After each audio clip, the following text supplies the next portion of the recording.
Dahil sa pagnanais na tumira sa tahimik na lugar, binili ni Benji ang isang murang bahay sa Siquijor. Malaki ang bahay. Merong 2 palapag. Kasyang-kasya ang kanilang buong pamilya. Makakapamuhay na sana sila ng tahimik, pero ang hindi nila alam, ang kinatitirikan pala ng kanilang bahay ay malapit sa libingan ng mga aswang. Wala silang kamalay-malay na darating ang gabi ng lagim sa kanilang pamilya. Muling babangon ng mga aswang na kung tawagin ay amalanhig. Ang mga aswang na muling bumangon mula sa matagal na pagkakahimlay. Malalagay sa panganib ang kanilang pamilya. Mabuti na lamang ay isang amasonang babae ang darating para tulungan sila. Ang babaeng ito ay ipinanganak para tugisin ng mga aswang, partikular ang mga amalanhig. Sa pagdating ng babae sa kanilang buhay, magkakaroon sila ng pag-asa sa buhay, pero hindi magiging madali ang kapayapaan para sa kanila.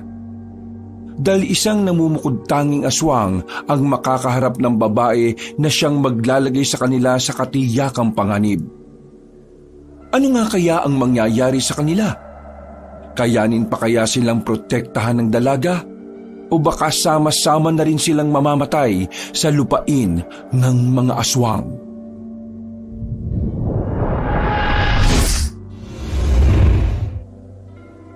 Matapos ang mahabang biyahe ay nakarating na rin ang magpamilya sa probinsya ng Siquijor. Nang maibaba na ang sasakyan at mga gamit nila mula sa barko, tila nakahinga na rin ng maluwag ang binatang si Nathan. Takot na takot kasi siyang sumakay sa barko. Pero wala naman itong magawa dahil yun lang ang pwedeng masakyan nila para madala ang lahat ng kanilang gamit. Nandito na ang lahat ng gamit natin. Hindi naman yan kakasya sa van lahat. Paano natin dadalhin ng mga yan? Ang kulit mo, Josie. Sinabi ko naman sa'yong meron akong kakilala rito na tutulong sa ating mag-akot. Bakit ba ang kulit-kulit mo? Kanina ka pa paulit-ulit eh. Nakalimutan ko lang naman kasi. Mabuti nang nakakasigurado tayo. Nasa pier na sila nung gabing yon. Hinihintay na lamang nila ang nakausap ni Mang Ronald na tutulong sa kanila. Dahil may ilang minuto pa naman ang biyahe ng mga yon. Naisipan na muna ng 3 magkakapatid na kumain na muna sa malapit na kainan doon. Kuya Nathan, ayos ka lang ba? Pulang-pula mukha mo oh. Nangyari sa'yo? Tanungin mo pa ng ganyan, alam mo namang hindi sanay sa barko yan. Wala ka talagang galang no? Nagtatanong lang naman masama ba yun? Buti pa, umorder ka na lang. Kapag ako napikon sa'yo, baka sapakin kita bigla dyan. Oo, huwag kayong mag-away dito.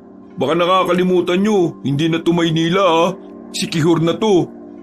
Ano naman, kahit makarating pa kami sa Mars, kung gusto kong sapakin ang mukha nito, gagawin ko. Bumili ka na, bilisan mo. Naiirita ako sa mukha mo.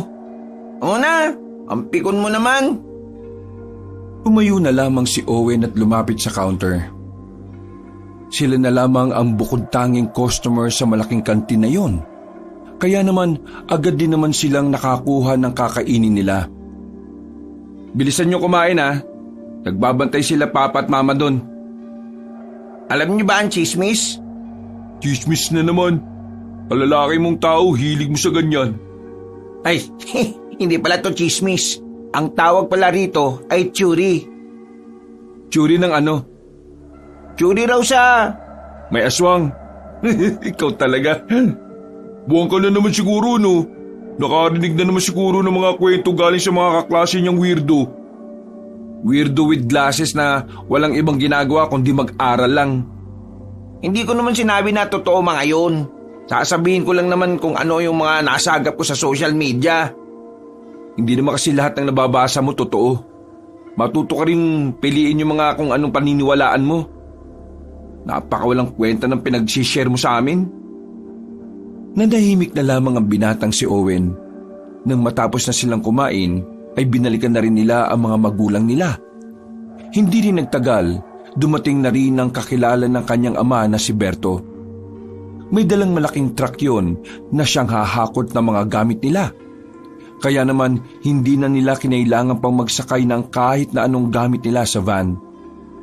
Ay, salamat at nakalis na rin sa mabahong pier. Kung makasabi to ng mabaho mas mabaho pa nga school ninyo kapag umuulan. Amoy hasang ng isda na nabubulok. Ay, manahimik na kayo. Puro na lang kayo bangayan. Hambalusi ko kayo nitong hawak ko Pa, for good na ba tayo rito? Sigurado na kayo sa desisyon ninyo? Sandali pang lumingon si Nathan habang nagmamaneho. Agad namang sumagot sa kanya ang iritadong tinig. Isa ka pa. Paulit-ulit ka rin. Sinabi ko nang bago tayo umalis, dito na tayo titira, di ba? Iiwanan natin ang Maynila. Bakit ba tayo titira doon nandun lahat ng kamag-anak nating hinihila tayo pababa? Bakit ba kasi hindi na lang natin sila palagan? Kaya lang naman sila ganun sa atin kasi masyado tayong mabait sa kanila Palagan? Tapos ano? Lalaki lang lalo ang gulo. Tapos maapektuhan tayong lahat. Lalo na itong kapatid ninyong nag-aaral pa. Hayaan na lang natin sila. Tayong iiwas at bahala na sila sa buhay nila. Basta tayo mamumuhay tayo ng tahimik. Tama naman ang sinasabi ng ama ninyo. Hanggat kayang umiwas sa gulo. Isa pa, hindi naman tayo kagaya nila. Hindi tayo palaaway. Pinalaki namin kayo ng mabubuting bata. Kaya hindi natin kailangan bumaba sa level nila. Basta ako, ayos na ako dito. Ang problema ko lang, hindi ako mag-aaral sa pasukan. Meron na kami nakita ng papa nyo na universidad sa social media. Malapit lang yun sa pier. Yung negosyo naman natin, anong gagawin natin? Di magsisimula tayo ulit, ganun lang naman kasimple. Yabang mo, anong ganun kasimple? Buti sana kung ang galing mong magpatakbo ng negosyo Buti pa itong si Joren, kahit papaano natutulungan akong tumaas ang sales. Ronald naman, umayos ka nga sa sinasabi mo. Ibangga ko tong van na to makita nyo. Hindi na lamang nagsalita ang lalaking si Nathan kahit na masama ang kanyang loob. Sa kanilang magkakapatid kasi, siya lang ang bukod tanging pinag-iinitan ng kanyang ama. Palibasa, hindi talaga niya magawang makatulong sa negosyo. Lahat kasi ng sinisimulan niyang negosyo noong nasa Binondo pa sila ay nalulugi rin. Kaya ang ginagawa na lamang niya, tumutulong-tulong na lang siya sa pagde-deliver ng mga produkto nila. Nagtitinda sila ng gara-garapong aligi ng alimango. Yun na ang nagsisilbi nilang pinagkukunan ng ikabubuhay. Sa tagal na ng negosyo nilang yun, ay nakapagtapos si Nathan at Joren ng kolehiyo. Ngayong nasa Sikihor na sila, panibagong estratehiya na naman ang gagawin ni Mang Ronald. Dakong 10:00 na ng gabi nang marating na nila ang lugar na kinatitirikan na kanilang bahay. Sobrang nanibago ang 3 binata. Nasanay kasi silang tabi-tabi ang bahay sa Maynila. Pero sobrang malayo yon sa dinatnan nila. Ang bahay lang nila ang bukod tanging nakatirik doon. Wala silang ibang bahay na makikita roon. Maayos naman ang bahay. Naka-finish na rin ang pader. Nakapintura na rin at talaga namang titirhan na lang. Nabili ito ni Mang Ronald sa murang halaga kasama na ang lupa. Ang may-ari daw kasi noon ay namatay habang nasa Amerika. Maraming salamat, Ronnie. Pasensya ka na ha. Dagdagan ko na lang ang bayad ko sa iyo kapag napasyal ako sa inyo. Tumango lang ang lalaking may-ari ng truck. Matapos kumaway ay umalis na rin yun. Si Papa talaga. Binarat mo pa yung tao ang dami-dami ng gamit natin. Kapag negosyante ka, kailangan marunong ka ng ganon. Sus, buraot at barat ka lang talaga. O sige na, buhatin niyo yung mga gamit natin papasok. Sa sala na lang muna ilagay ang mga yan. Kami ng papa mo magpapahinga na muna. Sus, maglalabing-labing lang kayo Tumigil ka nga sa sinasabi mo. Kita mo ang tatanda na namin. Hindi na nga tumitigas ang oops, Tama na, iba na yan. Binuhat na lamang nila ang kanilang mga gamit. Medyo nangihina pa si Nathan nung mga sandaling yon. Ramdam pa rin kasi nila ang pagkahilo dahil sa sobrang haba na kanilang binyahe. Mag-aalas 12 na nang maayos na nila ang kanilang mga gamit. Naiakyat na rin nila lahat sa kada silid. Lilinisin na lang nila yon. Kinabukasan, habang nagbibihis si Nathan sa kanyang silid, sumilip sa kanya ang sinundan niyang kapatid na si Joren. Kuya, okay ka lang? Ha? Bakit? Tungkol dun sa mga sinabi ni Papa kanina. Okay lang naman ako. Hindi ko kailangan mag-alala. Sorry kasi lagi ka nalang nadadamay. Sus, para kang timang. Kasi lagi ka nalang kinukumpara sa akin ni Papa. Nagigilty kaya ako. Hindi mo naman kasalanan na talagang mas magaling ka kaysa sa akin, no? Alam mo rin naman, di ba, nung una pa lang, wala akong interes sa pagninegosyo. Tumutulong lang ako sa inyo kasi kailangan. Hindi ka ba nagagalit sa akin? Hindi, bakit naman? Kahit na minsan? Hindi nga, kulit. Salamat sa pangunawa mo, kuya. Wala yun. Dapat nga ako magpasalamat sa iyo eh. Kasi kahit minsan nasusungitan kita, you're still asking me if okay lang ako. Siyempre naman, kuya ka namin Siya nga pala. Bukas ng umaga, puntahan agad natin yung pwesto na pagtatayuan ng factory natin ha. Kasi sa makalawa, darating na rin naman yung mga machine.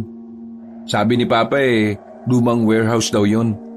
So, kaunting kalikot na lang siguro yun. Okay, goods yun. Lumabas na muna ng silid niya si Joren. Kahit na papaano ay gumaan na ang kanyang pakiramdam. Si Joren kasi talaga ang pinaka-close niya kaysa kay Owen. Madalas niyang makasundo si Joren sa maraming bagay. Napapangiti na lang siya dahil alam niyang may nakakaintindi rin pala sa kanya. Si Joren ang nagiging sandalan niya kapag lagi siyang dinadown ng sarili niyang ama. Maya-maya lang, minabuti na lamang ni Nathan na matulog na. Hanggang sa mga sandaling yun kasi ay nahihilo pa rin siya. Nang mahiga siya, ay hindi na niya namalayang unti-unti na pala siyang nakatulog. Nakalimutan niya pang isarado ang bintana, kaya dakong 3:00 ng madaling araw ay nagising siya dahil sa lamig. Ginaw, putik. Isinara niya ang bintana. Ang kaso, hindi na siya inaantok. Naisipan na lamang niyang tumungo sa baba. Pumunta siya sa kusina. Pagbukas niya ng ref, wala pa itong kalaman-laman maliban na lamang sa tubig. Naganap na lamang siya ng kape at saka nag-init ng tubig. Habang tulala sa takure, sa hindi malamang dahilan ay parang may narinig si Nathan na parang humihiyaw. Mahina lang ang naririnig niya, kaya nasisiguro niyang medyo malayo yon sa kanila. Ang hiyaw na yon ay parang tinig ng isang taong tila nahihirapan. Pero nakakatakot din ang dating nito para sa binata. Ha? Ano kaya yun? Narinig mo rin? Ay, tarantado! Ay, nagulat ka ba? Mukha bang hindi? Bigla-bigla ka na lang magsasalita dyan. Bakit gising ka pa?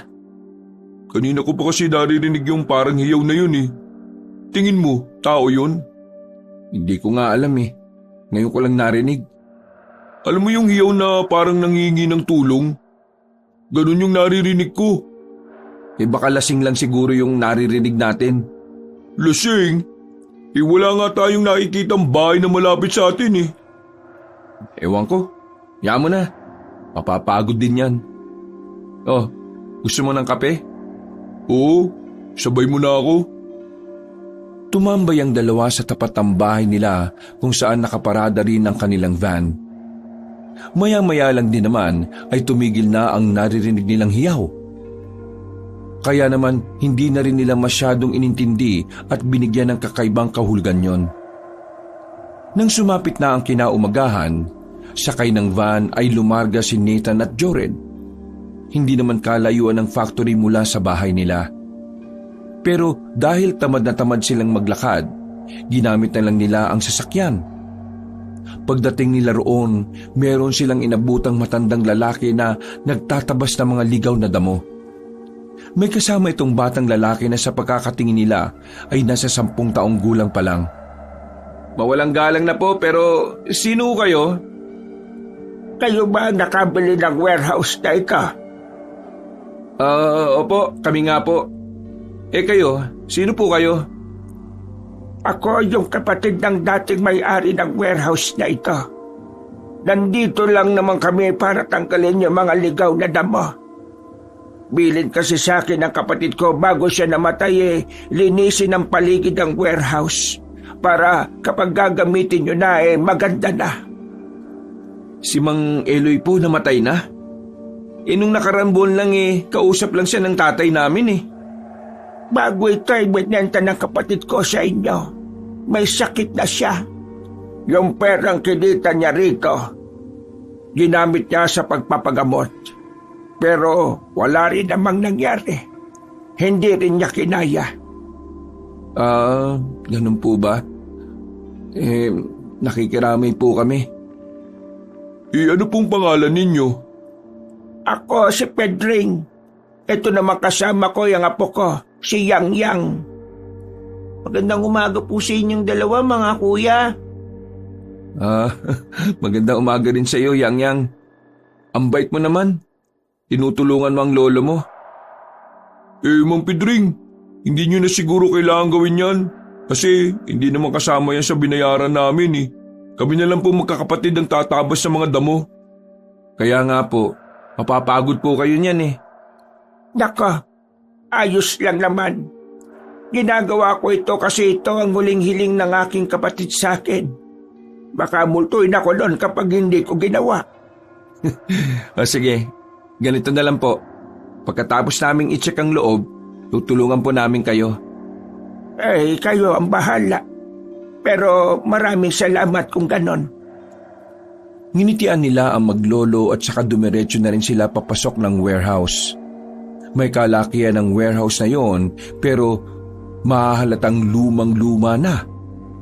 May ilang parte na rin kasi ng haligi na kinakalawang na. Nilibot nila ang warehouse. Inalam nila kung saan magandang ilagay ang mga makina na darating para sa paggawa ng produkto nila. Makalipas lang ang ilang sandali ay binalikan na rin nila ang maglolo. Tinulungan nilang magtabas ng damo. Kakaunti na lang naman ang mga ligaw na damo kaya halos 1 oras lang din nilang tinanggal. Diyos ko, meron pa talagang pang-almusal. Maraming salamat. Dapat lang naman po. Kung tutusin kami na dapat ang gumagawa ng pagtatabas Pero tinulungan nyo kami. Siguro sobrang mahal po ninyo yung kapatid ninyo. Sobrang mahal? Ay, oo. Sobra-sobra. Siya ang sandalan ko mula binata pa ako. Parang kagaya ninyo. Nakikita ko ang sarili namin sa inyong dalawa. Huhulaan ko. Malapit kayong dalawa sa isa't isa, no? Opo, ang galing niyo pong manghula Marunong kasi akong bumasa ng mga kilos. Nakikita ko kasi na parang close na close kaya. Mang Pedring, maiba lang po tayo po. Tagasan po ba kayo rito? Wala po kasi kaming nakikita ang kabahayan rito Ay, meron namang kabahayan dito. Itong likuran ng warehouse kapag dinaretso niya, may makikita kayong lumang tulay. Tawid kayo ron. Tapos kaliwa. May mga bahay na roon. Pero kakaunti lang din. May supply naman ng kuryente dito sa atin kahit na liblib kaya maliwanag ang mga daan sa gabi. Natanong ko lang po para po kapag may mga gusto kaming itanong, gaya na lang ng saan makakabili ng kung ano-ano, kayo na lang po ang pagtatanungan namin.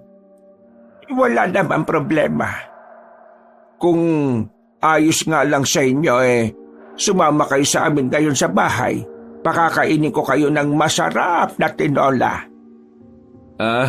Hindi na po. Magluluto na rin kasi maya-maya si mama ng pagkain namin. Baka magtampo kung uuwi kaming busog.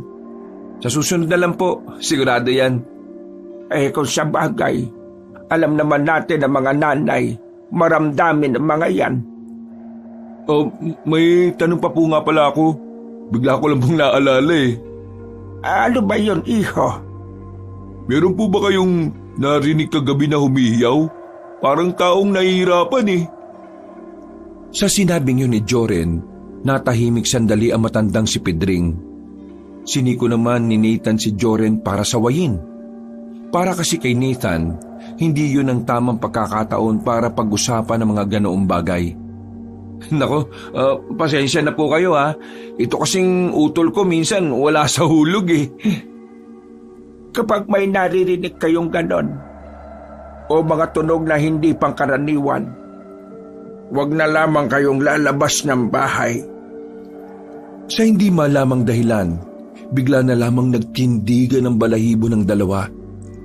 Kahit itago nila, makikita ang kaba sa kanilang muka.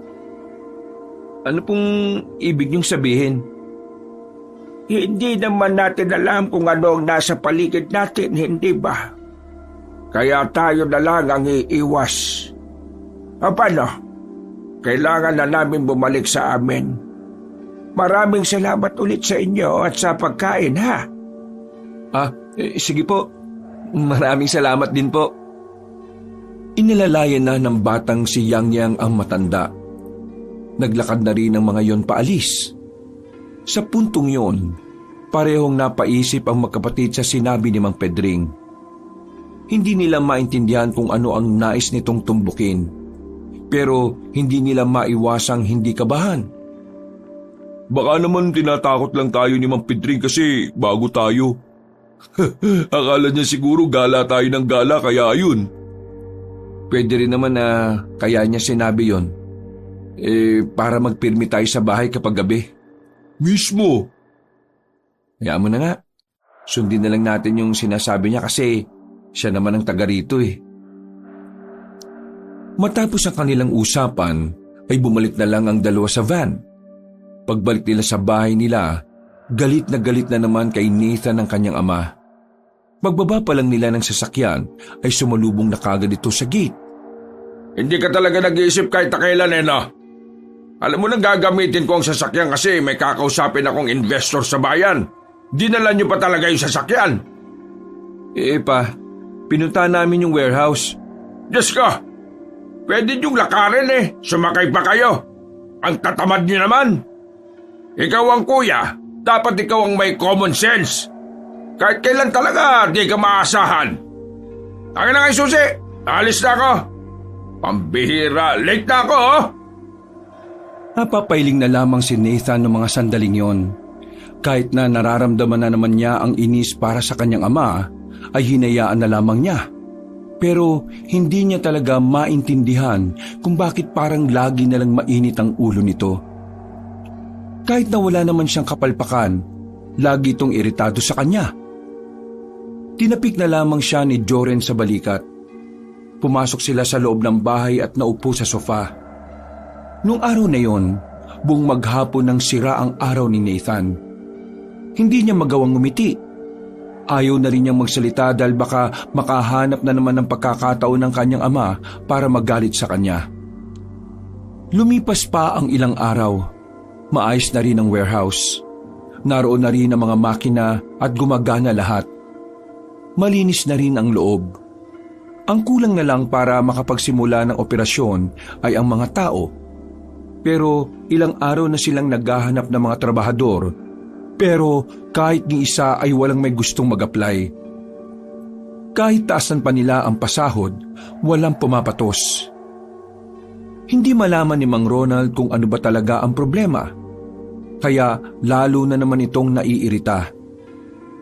Lumabas na lang ng bahay si Nathan para hindi siya mapag-initan. Habang nakasandal sa van habang naninigarilyo, nakita niyang napadaan si Mang Pedring. May dala-dala itong mga saging na nakasako. Joren! Nathan po. Si Jordan po yung isa sa kasama ko nung nakaraan. Ay, pasensya na. Magkamukha kasi kayong dalawa kaya ako nalilito. Ay, kumusta na? Napansin ko yung warehouse nyo. May mga makina na sa loob. Simula na ba kayo? Huminga ng malalim ang binatang si Nathan at sabay silang napatingin sa bahay nila nang marinig na sumigaw si Mang Ronald. Tatay ko po yun. Gigil na naman. Naiinis siya kasi ang hirap makahanap ng mga tao na tatao sa warehouse eh. Kahit na taasan namin ng sahod, walang pumapatos. Hindi ko nga rin po alam kung anong problema eh. Lugar. Po? Yun ang problema. Lugar.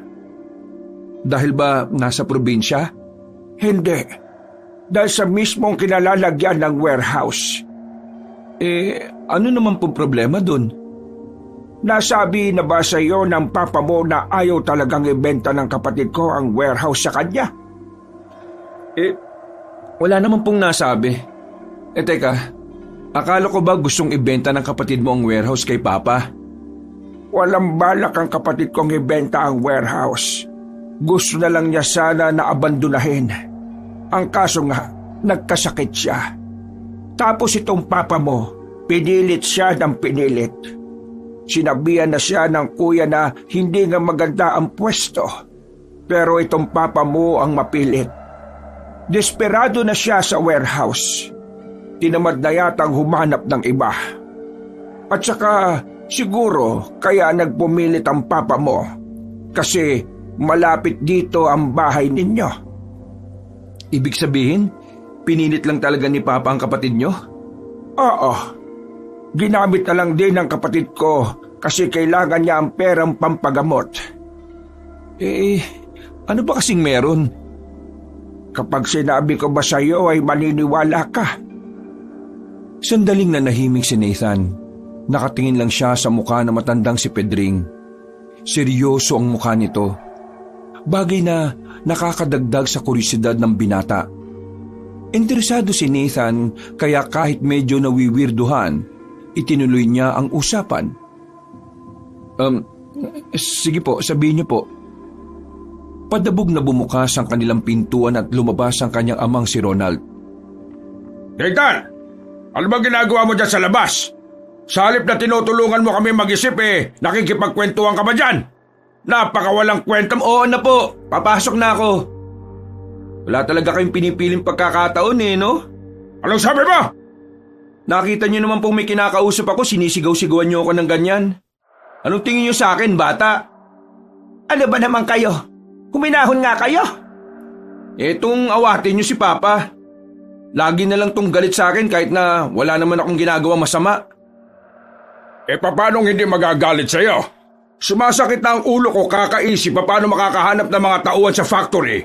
Ikaw naman tong petiks-petiks lang. Masarap ka. Ikaw pa naman ang panganay tapos hindi ka naman maasahan. Sinong gaganaan na tulungan ka? Kung lagi mong dinadaan sa init ang ulo mo. Kung lagi mong dinadaan sa init ang ulo lahat ng bagay. Ba't sumasagot ka ba talaga? Tama na kasi! Hindi niyo ba ako naririnig? Kausapin mo yung panganay mo ha. Kapag ako napuno dyan, sinasabi ko sa iyo, Josie! Pumasok na matandang si Ronald sa loob ng bahay. Si Mang Pedring naman ay sumenyas na lang kay Nathan na aalis na. Hindi na tuloy nasabi na matanda kung ano man ang problema sa lugar na kinatitirikan ng warehouse. Kuya, kalma ka na. Ako na lang muna kakausap kay Papa. Ikaw naman din kasi sana, hindi mo na pinatulan. At kasalanan ko pa ngayon. Nagsalita lang naman ako kasi hindi ko na matiis yung trato niya sa akin May kausap ako Pinahiya niya ako. Tinrato niya akong parang bata sa harap ng kausap ko. Bakit parang kasalanan ko pa ngayon? Pinapalagpas ko na nga yung mga masasakit na salita na sinasabi niya sa akin Ngayon lang ako umalma kasi hindi na talaga tama. Bakit? Kasalanan ko bang walang gusto maging tauhan natin? Sino ba kasing nakaisip na pumunta rito? Ako ba? Kung sana hindi siya duwag na palagan ng mga kapatid niya, hindi naman tayo mapapatpat sa lugar na to. Di sana maayos ang buhay natin sa Maynila at hindi ganitong nag-a-adjust na naman. Hindi ko kasalanan na duwag siya, no? Sa akin lang siya matapang eh. At mas lalong hindi ko kasalanan kung bakit siya nahihirapan ngayon. Lahat na nangyayari ngayon, dahil sa mga desisyon niya. Sinampal ni Aling Josie si Nathan. Dahil sa gulat, hindi na nakapagsalita pa ang binata. Lumabas na lang ito ng kanilang gate. Hindi niya alam kung saan siya pupunta. Gusto niya lang magpakalayo-layo. Ya, sandali! Uy! Wait lang, hintayin mo ako! Sa bilis ng lakad ni Nathan, ay mabilis silang nakalayo sa bahay nila. Hindi na nila alam kung saan papunta ang daan na yon. Basta gusto lang maglakad ni Nathan. Uy, saan ka ba pupunta? Konti na lang pose ng ilaw dito. Sige na, bumalik ka na. Gusto ko mapag-isa. Mapag-isang pinagsasabi mo. Delikado na oh, walang katao-tao. Walang dumadaan tapos ang dilim pa. Tumigil si Nathan at saka napakamot sa ulo. Bumuntong hininga na lamang ito. Nakakainis na kasi. Okay lang na mainis. Basta, sasamahan kita. Baka mamaya mapano ka pa rito. Alam mo naman na hindi tayo taga rito, di ba? Pasensya na. Hindi ko na rin talaga kaya yung ugali ng tatay natin eh. Hindi na nakakatuwa. Okay lang naman sa akin. Naintindihan ko naman yun eh. Kahit di naman ako, naiinis na rin. Eh ano bang gusto mo ngayon? Tambay muna tayo? Pahangin? O ano? Pupunta muna ako sa factory. Mas masarap ang hangin dun. Ano, sasama ka ba? Oo naman oh. Naglakad na lamang ang dalawa patungo sa kanilang factory. Hindi naman yung kalayuan. Pero sa dinaanan nila ay walang liwanag. Nasira ang ibang poste ng ilaw. Kaya naman, kahit na hindi naman paniwalain ng dalawa sa mga nakakatakot na bagay, hindi nila maiwasang hindi mailang at matakot. Pakiramdam nila, habang tinatahak nila ang daan, para bang mayroong mga matang nakabantay sa kanila. Kuya, balik na tayo. Natatakot ka, no? Hindi ah, sakit na kasi ng paa ko eh. Sus, dahilan mo. Malapit na tayo oh.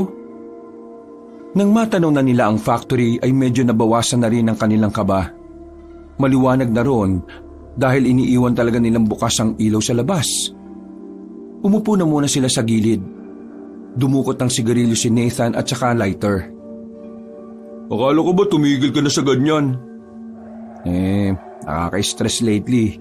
Di ko maiwasan. Tigilan mo na yan, kuya. Alam mo namang nakakasama sa'yo yan eh. Ikaw ba? Wala ka bang kahit na anong bisyo? Wala. Boring nga buhay ko eh. Gusto mo turuan kita? Nang alin? Magbisyo. Si Raulo. Biro lang. Ha? Ano yun? Ang alin? Pakinggan mo mabuti. Ha? Oo nga no. Ganun yung narinig natin nung unang gabi, di ba? Hindi mapigilan ng dalawa na hanapin ang naririnig nila. Sa kakahanap nila, dinala sila ng kanilang mga paa sa malawak na kapatagan. Hindi yun kalayuan sa factory. Kaunting lakad lang ang ginawa nila. Maya-maya lang, muli nilang narinig ang humihiyaw. Pero sa pagkakataong yon, mas malakas at klaro na. Dito na nila napagtanto na parabang nagmumula ito sa ilalim ng lupa. Kuya, tama ba naririnig ko? Parang dyan sa ilalim ng lupa yan ang gagaling? Oo, parang dyan nga eh. Teka, may underground siguro dyan. May nakatira sa ilalim ng lupa? Tunnel? Baka mga rebelde yan. Ganon taguan nila eh. Mga rebelde? Ganon yung naririnig natin? Napatahimik sandali si Joren. Nagtindigan ng mga balahibo nito sa di nito matukoy na dahilan. Kung bumalik na lang kaya tayo sa atin? Oo, mabuti pa nga. Paalis na sana sila nang bigla nilang nakita na parang umangat ng bahagya ang lupa. Nanlalaki ang kanilang mga mata. Sa takot nila, hindi na nila hinintay pang lumabas ang kung ano man ang nasa ilalim nun. Mabilis na tumakbo ang dalawa pabalik. Hindi na sila lumingon pa. Maya-maya lang ay nakarating na rin sila sa bahay nila. Hingal na hingal. Mababakas sa mukha nila ang takot. Pero minabuti na lamang nilang dalawa na hindi na lang sabihin sa pamilya nila. Alam kasi nilang mas lalo lang maiirita ang kanilang ama. Saan ba kayo galing? Bakit parang nakakita kayo ng multo? Oh, wala po ma. Nagkatakutan lang kami ni kuya. Ito kasi si kuya, sabi niya may aswang daw. Ayun pala, bayawak lang yung nandun sa halamanan. Ay nako, huwag kayo magbibiro ng ganyan. Kapag narinig ng mga taga dito na nagsasabi kayong may aswang dito magagalit sila sa inyo. Ayaw na ayaw nila niyan kasi sinisira niyo yung imahe ng probinsyang ito. Sige po, sorry po ma. O sige na po, pupunta na ako sa kwarto ko. Anak, pasensya na kanina ha. Nadala lang ako ng emosyon ko. Tumango na lamang si Nathan at ngumiti ng papilit. Umakyat na lamang siya sa itaas. Agad naman siyang sinundan ng kapatid niyang si Joren. Tingin mo ya, ano kaya yun? Baliw ka, bakit ako tinatanong mo? Pakiramdam ko talaga may kakaiba dun eh. Alam ko na, kung tanungin natin si Mang Pedring bukas. Ha? Ano naman kinalaman ni Mang Pedring dun? Kanina kasi, bago kami nagkasagutan ni Papa, may sasabihin dapat si Mang Pedring sa akin. Tungkol yun sa dahilan kung bakit walang napatos sa hiring natin. Tingin ko talaga may something sa area natin dito. At tingin ko, may nalalaman tungkol dito si Mang Pedring. O sige, puntaan natin bukas. Total, wala naman tayong gagawin eh. Dahil sa pagkasabik, agad na natulog ang dalawa. Maaga silang nagising kinabukasan. Nagtaka ang kanilang ina kung saan sila pupunta. Maging ang tatay nilang si Ronald na nagbabasa ng dyaryo ay napatingin din. Sinabi na lamang ni Joren na hahanap sila ng paraan kung papaano makakakuha ng tao. Hindi naman na sila pinigilan ng kanilang ina. Tingin ko, dapat isama natin si Owen. Mahilig yun sa ganito eh. Wag na, ignorante yun. Baka sabihin niya pa kay Papa at Mama kung saan tayo nagpupunta. Tayo na lang. Sa halos patakbo na nilang lakad ay narating na rin nila ang factory. Pero dinaanan lang nila yon. Sinunod nila ang direksyong itinuro sa kanila ni Mang Pedring nung una nilang nakausap yon. Maya-maya pa, nakita na rin nila ang tulay. Pagdating nila roon, ay nakita na rin nila ang parang maliit na baryo. Merong kabahayan na magkakalayo. Kaunting lakad lang nila, natanaw na nila ang batang si Yang Yang na naglalaro sa bakuran. Nilapitan nila kagad yon. Yang Yang! Oh, ay, ano pong ginagawa niyo dito? Nandyan ba yung lolo Pedring mo? Gusto sana namin makausap. Opo, nasa loob po siya. Sige po, pumasok po kayo. Ayun, maraming salamat ah. Pagpasok nila ng bakuran, ay saktong kakalabas lang din ni Mang Pedring. Tila alam na agad na matanda ang kanilang pakay. Naupo ito sa tabi nila at saka nagsalita. Interesado ka sa naudlot na sasabihin ko Nathan? Opo, Mang Pedring. Pwede bang ituloy nyo ngayon? Ngumiti ng pilit ang matanda at saka sandaling ininom ang tiyaan nito. Tumingin ito sa labas at sinimula ng pagsasalita. Ang lugar ang problema kaya wala kayong mahanap na tao na magtatrabaho para sa inyo. Alam kasi ng iba kung anong meron sa area na yon. Ano nga po? Huwag niyo na po kaming bitinin. Malapit sa dating warehouse na ngayon ay factory nyo na ang libingan ng mga aswang. Sa hindi mapaliwanag na dahilan, kahit na hindi naman naniniwala ang dalawa sa mga aswang, nagtayuan ang kanilang mga balahibo. Pinagpawisan sila ng malamig. Mga aswang na namatay na lang nang hindi na ipapasa ang kanilang pagiging aswang sa mga kamag-anak nila. Matagal na silang nakahimlay doon. Ang sabi ng ibang matatanda na nauna sa akin sa lugar na ito, panahon pa raw ng mga Kastila. Ang mga katawan nila ay hindi naaagnas, hindi inuuod. Higit sa lahat, hindi rin nabubulok. Yun ay dahil meron pa silang gustong gawin sa mundo na hindi nila nagawa noong nabubuhay pa sila. At yun nga ay ang pagpapamana ng kanilang pagiging aswang. Muli silang mabubuhay pagdating ng panahon. Kailangan nilang matapos ang hindi nila nagawa noon.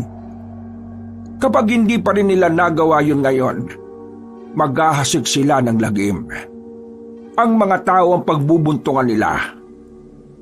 Hindi nakapagsalita ang dalawa. Kitang-kita ang takot sa mukha ng magkapatid. Makailang ulit na ring napalunok ng laway dahil sa kaba. Bakit hindi man lang kayo nagtaka? Bakit hindi niyo ako kinontra? Kagaya ng inaasahan kong magiging tugon niyo na gaya na lang ng hindi naman totoo ang aswang. Gawa-gawa lang ng tao ang aswang. Panakot lang yan sa mga bata. Bakit nga ba? May nalaman siguro kayo, ano? Sa totoo niyan, Mang Pedring, nung gabing nandito kami, nakarinig kami ng kakaibang hiyaw. Hanggang sa natuklasan namin na nanggagaling ang hiyaw na yon sa ilalim ng lupa, sa malawak na kapatagan na malapit sa factory namin. At hindi lang po yan. Kagabi, narinig na naman po namin. Nang puntahan namin, nakita namin na parang umangat yung lupa dun. Munti ka nang mabitiwan ni Mang Pedring ang hawak-hawak nitong tasa. Bumakas na rin sa mukha ng matandang lalaki ang kakaibang takot. Bakit po ganyan ang reaksyon ninyo? Totoo ba ang sinasabi ninyo? Opo, hindi po kami nagsisinungaling. Kung totoo ang sinasabi ninyo, baka wala nang bisa ang ritual na ginawa ko maraming taon na ang nakalilipas. Dali, sumama kayo sa akin. Kailangan kong makita ang lupa. Nagmamadali silang naglakad patungo sa malawak na kapatagan. Pagdating nila, nakita nilang parang may bungkal ng lupa roon. Narinig nilang napamura si Mang Pedring. Hindi ito maaari. Bakit po? Ano po bang nangyari? Sabihin niyo sa amin. Bumago na ang isang aswang na kung tawagin ay Amalanhig. Ang mga aswang na namatay na muling nabuhay. Hindi ito maganda. Mamayang gabi, baka bumago na rin ang iba pa. Kailangan ko magsagawa ng panibagong ritual. Kung hindi, makakapaghasik sila ng kasamaan. Nathan, kailangan mo kausapin ang ama mo. Kailangan niyo nang umalis dito sa lalong madaling panahon. Kung hindi kayo aalis, maaari kayong mapahamak. Sa oras na makabago na ang mga Amalanhig, hahanapin nila ang mga kamag-anak nila. At kapag hindi nila yon natagpuan, kailangan na dating maganda. Tayong mga tao ang sisisihin nila at pagbubuntungan nila. Tingnan nyo, lumapit kayo. Kabaong ng aswang ang nasa ilalim. Silipin nyo. Marami pa yan kung bubungkalin ito. Pero bakit ba kasi nagkaroon pa ng libingan ng mga aswang dito? Kainis naman oh. Matagal na yan dyan. Hindi ko sila magalaw-galaw noon. Hindi rin pwedeng sunugin. Ang sabi sa akin ng tatay ko, kapag ginalaw ang bangkay nila, mas mapapadali ang kanilang pagkabuhay. Ano pong paraan para mapatay sila? Ang espada na kung tawagin ay Urka. Po? Urka? Espada yon ng mga sinaunang babae rito sa probinsya natin. Mga Amazon na sila. Ang problema, hindi ko alam kung saan matatagpuan yon. Kung hindi natin makita ang espadang yon, anong mangyayari? Wala nang ibang paraan para mapaslang sila kung hindi yun lang. Utya talagang buhay to. Hindi ko pa nga tapos yung problema ko kay Papa. Dadagdag pa ito. Problema ngayon, paano natin makukumbinsi si Papa na umalis na tayo rito at iwan tong negosyo natin? Kailangan nyo siyang pilitin. Kung hindi, baka ubusin nila ang dugo ninyo. Pagkatapos ng kanilang pag-uusap, umuwi na rin sila ng bahay. Nasaktuhan nilang may kinakausap sa call ang kanilang ama. Nakaupo lang sila sa sala. Hindi nila alam kung papaano tiyempo. Hindi sila mapakali. Napansin na sila ng bunso nilang si Owen. Lumapit ito sa kanila at nagtanong. Pareho ba kayo nagtatae? Kanina pa kayo di mapakali. May banyo naman. Tingnan niyo mga sarili niyo, oh. Pawis na pawis. Di naman mainit. Hoy, kung wala ka masasabing maganda, pwede ba wag mo kaming guluhin? Lo, kayong dalawa lang ba magkapatid? Pansin ko talaga, lagi kayong magkasama tapos lagi niyo akong iniiwan. Galit ba kayo sa akin? Eh paano? Lagi kang nasa kwarto mo. Laro ka ng laro sa cellphone mo. Hindi naman siguro mahirap maggaya, di ba? Kaya ko naman tumigil muna di ba? Please Owen, hayaan mo na muna kami mag-isip, pwede ba? Kailangan namin makausap si Papa at kailangan namin siyang makumbinsi. Kasi kung hindi, Kasi kung hindi mamamatay tayong lahat. nagkatinginan si Nathan at Joren. Nagtataka sila sa sinabi ng kanilang kapatid. Pagtingin nila sa mukha nito, alam nilang meron na rin itong nalalaman. Sinundan ko kayo kanina, pagkatapos nyo. Ako naman ang kumausap dun sa matanda. Sinabi niya rin lahat sa akin. Kung ganon, huwag ka na munang maingay ha. Nabuelo pa kami kung papaano sasabihin kay Papa. Eh di ngayon naniniwala na kayo sa akin. Una, tama ka na. Habi? Naglagay na ako kanina sa bakuran natin ng tigisang bawang. Sabi sa internet, bawang daw mabisang pangontra sa aswang. Hinaan mo nga yung busis mo. Ano pang sensei, sasabihin din naman natin sa kanila. Eh naku, ang kulit mo, Owen. Ilang beses ka bang inirin ni Mama? Hay, ang iingay nyo dyan. Ano ba pinag-uusapan nyo dyan ha? Baka mamaya ay magkapikunan pa kayo dyan. Malilintikan na kayo sa akin, sinasabi ko sa inyo. Hindi malaman ng tatlo kung papaano nila sasabihin sa kanilang ama ang kanilang mga natuklasan. Nakikita pa lang nila ang iritadong mukha ng ama nila ay nagdadalawang isip na sila. Lalong-lalo na si Nathan. Alam naman kasi niya na mas malabo pa sa sabaw ng pusit, maniniwala sa kanya ang kanyang ama. Kahit kailan naman kasi, hindi niya naranasan na mapakinggan ito. Kaya naman, ipinaubayan na niya sa dalawa niyang kapatid ang tungkol dito. Pero maging ang dalawa ay wala rin namang lakas ng loob. Natapos na lang ang pakikipag-usap ni Mang Ronald sa call ay wala pa rin silang masabi. Tikom pa rin ang kanilang mga bibig. Sa pag-aalinlangan nila, hindi nila nababantayan ang oras. Inabot na sila ng tanghali. Lumagpas na ang pananghalian at ngayon, 2 oras na lang ay kakagat na ang dilim. Nasa iisang silid ang tatlo habang nagtatalo kung sino ba talaga sa kanila ang magsasalita para sa kanilang ama. Ikaw na kasi magsabi kay kuya, ikaw ang panganay Gumagamit ka ba talaga ng utak mo? Kailan mo ba kami nakita ni Papa na nagkasundo? Ibig sabihin lang nun, hindi siya maniniwala sa akin. Puro ka kasi online game kaya yung utak mo hirap nang gumana Eh kesa naman ako, tingin mo maniniwala sa akin yon? Oo, paborito ka nun Pinagsasabi mo. Paborito ka naman talaga nun Hindi mo ba napapansin? Laging kaming dalawa lang ni Jordan ang napapagalitan, samantalang ikaw, kahit ang dami mo ng katangahan na nagagawa sa buhay mo, ayos na ayos ka lang. Ano ba talagang problema mo sa akin, kuya? Sa akin mo lagi binubunton yung galit mo. Kasalanan ko ba kung hindi ka talaga paborito ni Papa? Uy, umigil na nga kayo. Manahimik na kayo. Kung hindi nyo kayang sabihin kay Papa, ako na lang magsasabi. Para kayong tanga. Tayo na nga lang magkakapatid hindi pa tayo magkasundo. Alam niyong nasa alanganin ng lagay natin dito dahil nga sa mga aswang na yun. Kaya dapat magkaisa tayo. Sige na, pasensya na. Eto kasi. Lumapit na tayo kay Papa. Wala na magsasalita Ako na lang ang kakausap sa kanya.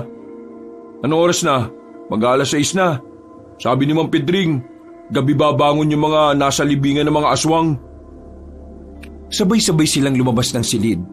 Pagkababa nila sa sala, nakita nilang kalmado na ang kanilang ama habang may sinusulat sa malaking notebook. Lumapit silang tatlo. Napatigil naman ng kanilang ama at tumingin sa kanila. Ano? May nahanap ba kayong papasok sa factory natin? Pa, tungkol dyan, may gusto sana akong sabihin sa inyo. Kung makakabuti yan sa negosyo natin, bakit hindi mo sabihin kaagad? Ang totoo niyan pa, Hindi po ito makakabuti sa negosyo natin eh. Eh di makakasama yan. Yan ang bang punto ng pag-uusap na to? Kaligtasan nating lahat pa. Yun ang gusto kong sabihin. Teka nga, ano ba sinasabi mo? Ang gulo-gulo mo eh. Diretsahin mo nga ako. May kaaway na naman ba tayo rito? Pa, kailangan na nating umalis sa lugar na ito ngayon din. Simulan na natin mag-impake at bumalik na lang tayo sa Maynila. Doon, safe tayo kahit kaaway natin ng mga kamag-anak natin. Nasisiraan ka na ba ng ulo? Nahahawa ka na dyan kay Nathan eh. Kakasama mo sa taong yan. Oh, ako na naman ang nakita. Pa, pakinggan mo ako. Itong sasabihin ko para sa kapakanan ng pamilya natin.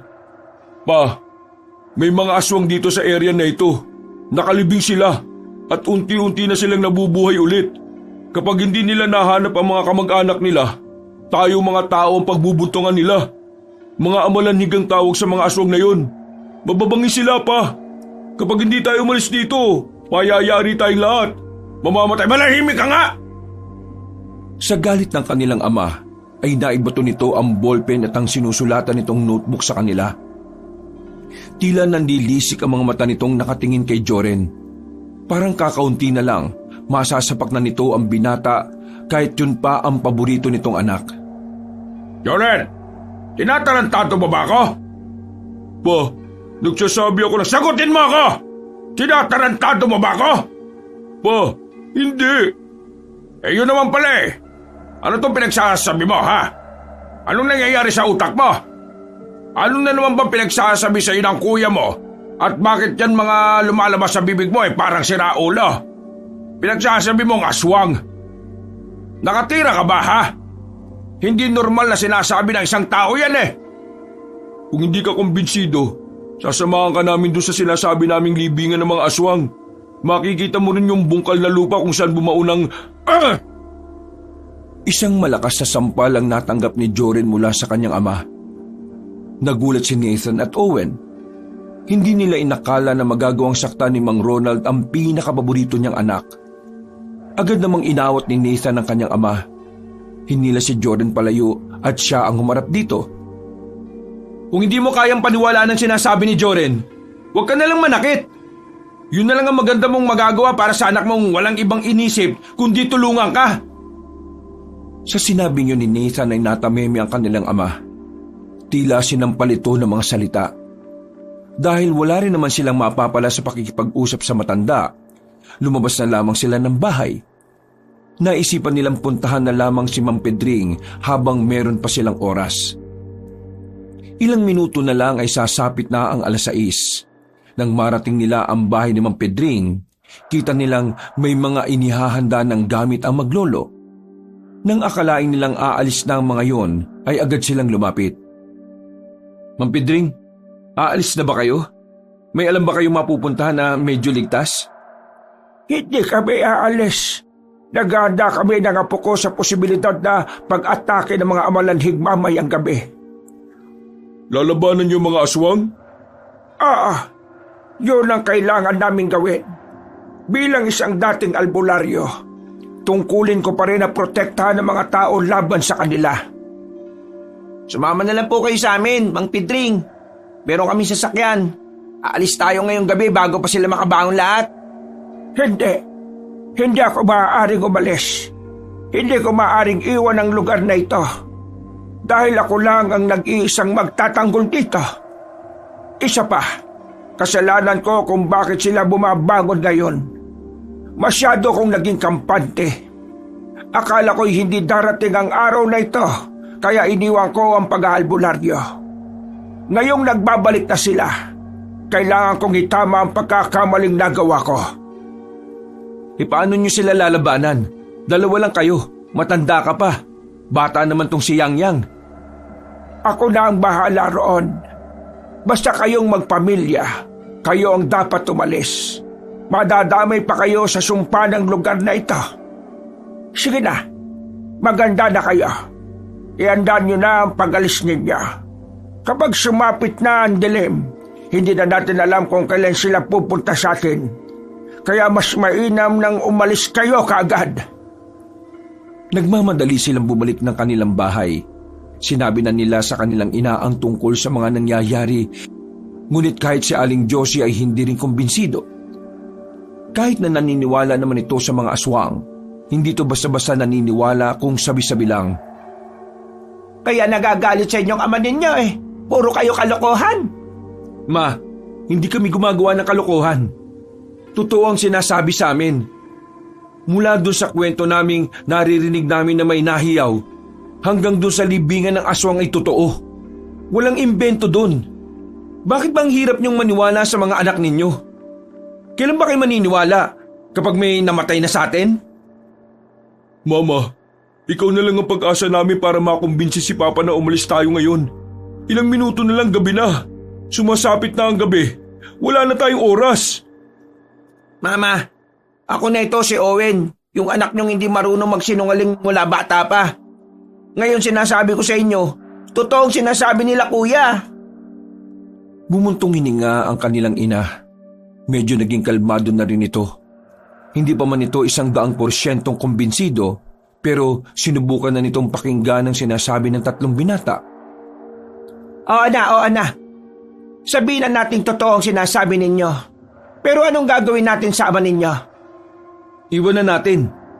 Uy kuya, huwag kang nga magsalita ng ganyan. Alam kong may sama ka ng loob sa kanya pero tatay pa rin natin siya, no? Parte siya ng pamilya natin. Siya ang haligi. Oo, tatay nga natin siya. At ang isang ama, mas uunahing isipin ang kaligtasan ng pamilya kaysa sa negosyo niya. Tingnan mo nga kung anong ginagawa niya. Walang pakialam. Umalis pa ng bahay. Inuna ang negosyo at hindi naniniwala sa atin. Ngayon, siya ba ang ama na gusto mong isama natin? Na gusto mong hintayin natin na pumayag? Pero kung totoo nga sinasabi ninyo, mapapahamak ang papa nyo. Wala na tayong magagawa kung ayaw niyang sumama. Sinasabi mo bang okay lang na mamatay si papa basta makatakas tayo? Tanga ka talaga no? Tingin mo sa akin sobrang masamang tao? Hindi ko sinasabing ayos lang na mamatay siya. Kahit na ayoko sa kanya, ayoko rin naman na mabawasan tayo ng isa. Pero ang gusto kong puntuhin, hindi tayo pwedeng mamatay lahat. Ang kailangan natin, mabuhay. Ma, sang-ayon ako kay Kuya. Wala namang balak si Papa na makinig eh. Kung hihintayin pa natin siyang pumayag, baka mabutan na tayo ng mga amalanhid dito. Ang lapit lang nila mula rito sa bahay natin. Pero hindi ko kayang mawala ang papa ninyo. Ano bang mahirap intindihin doon? Kung gusto niyong makaligtas, sige na, mauna na kayo. Sasamahan ko ang papa niyo rito. Ma, huwag kang tatanga-tanga. Uy kuya, bunganga mo si mama yan. Tama na. Walang patutunguhan ang usapan natin kung magtatalo tayo. Sige na, may naisip akong paraan. Sandali silang huminahon. Napapailamos na lang si Nathan sa kanyang mukha sa sobrang stress. Kuya, Owen, pumunta kayo mamaya sa libingan ng mga aswang. Magbantay kayo ron. Ako naman, susubukan kong kumbinsihin si Papa. Kapag hindi siya pumayag, ako nang bahalang gumawa ng paraan. Basta kapag nakita niyong may mga bumangon doon, tawagan niyo kagad ako ha. Ako nang bahala kay Papa. Bumalik kayo kagad at sumakay ng van. Aalis tayo kagad. Tumango-tango na lamang si Nathan at Owen. Makalipas ang ilang minuto ay dumating na rin ang matandang si Ronald. Si Nathan at Owen naman ay pumunta na rin sa libingan ng mga aswang. Nakaupo lamang ang dalawa sa di kalayuan. Hawak-hawak nila ang isang malaking flashlight. Kuya, sorry kanina. Sige na, okay lang. Anong sige? Hindi ka ba magsosorry sa akin? Di sorry. Hirap sa yung taas din ng pride mo eh. Kahit alam mo namang may nagawa kang mali, mahirap bang magpakumbaba kuya? Hoy, wag mo ko simulan ha, nagbabantay tayo. Ngayon ko na sasabihin to, baka hindi mo pa to marinig kapag ako yung namatay mamaya. Alam kong nahihirapan ka sa ginagawa sa'yo ni Papa. Pero wag mong idamay ang ibang tao sa sama ng loob mo, lalo na ako.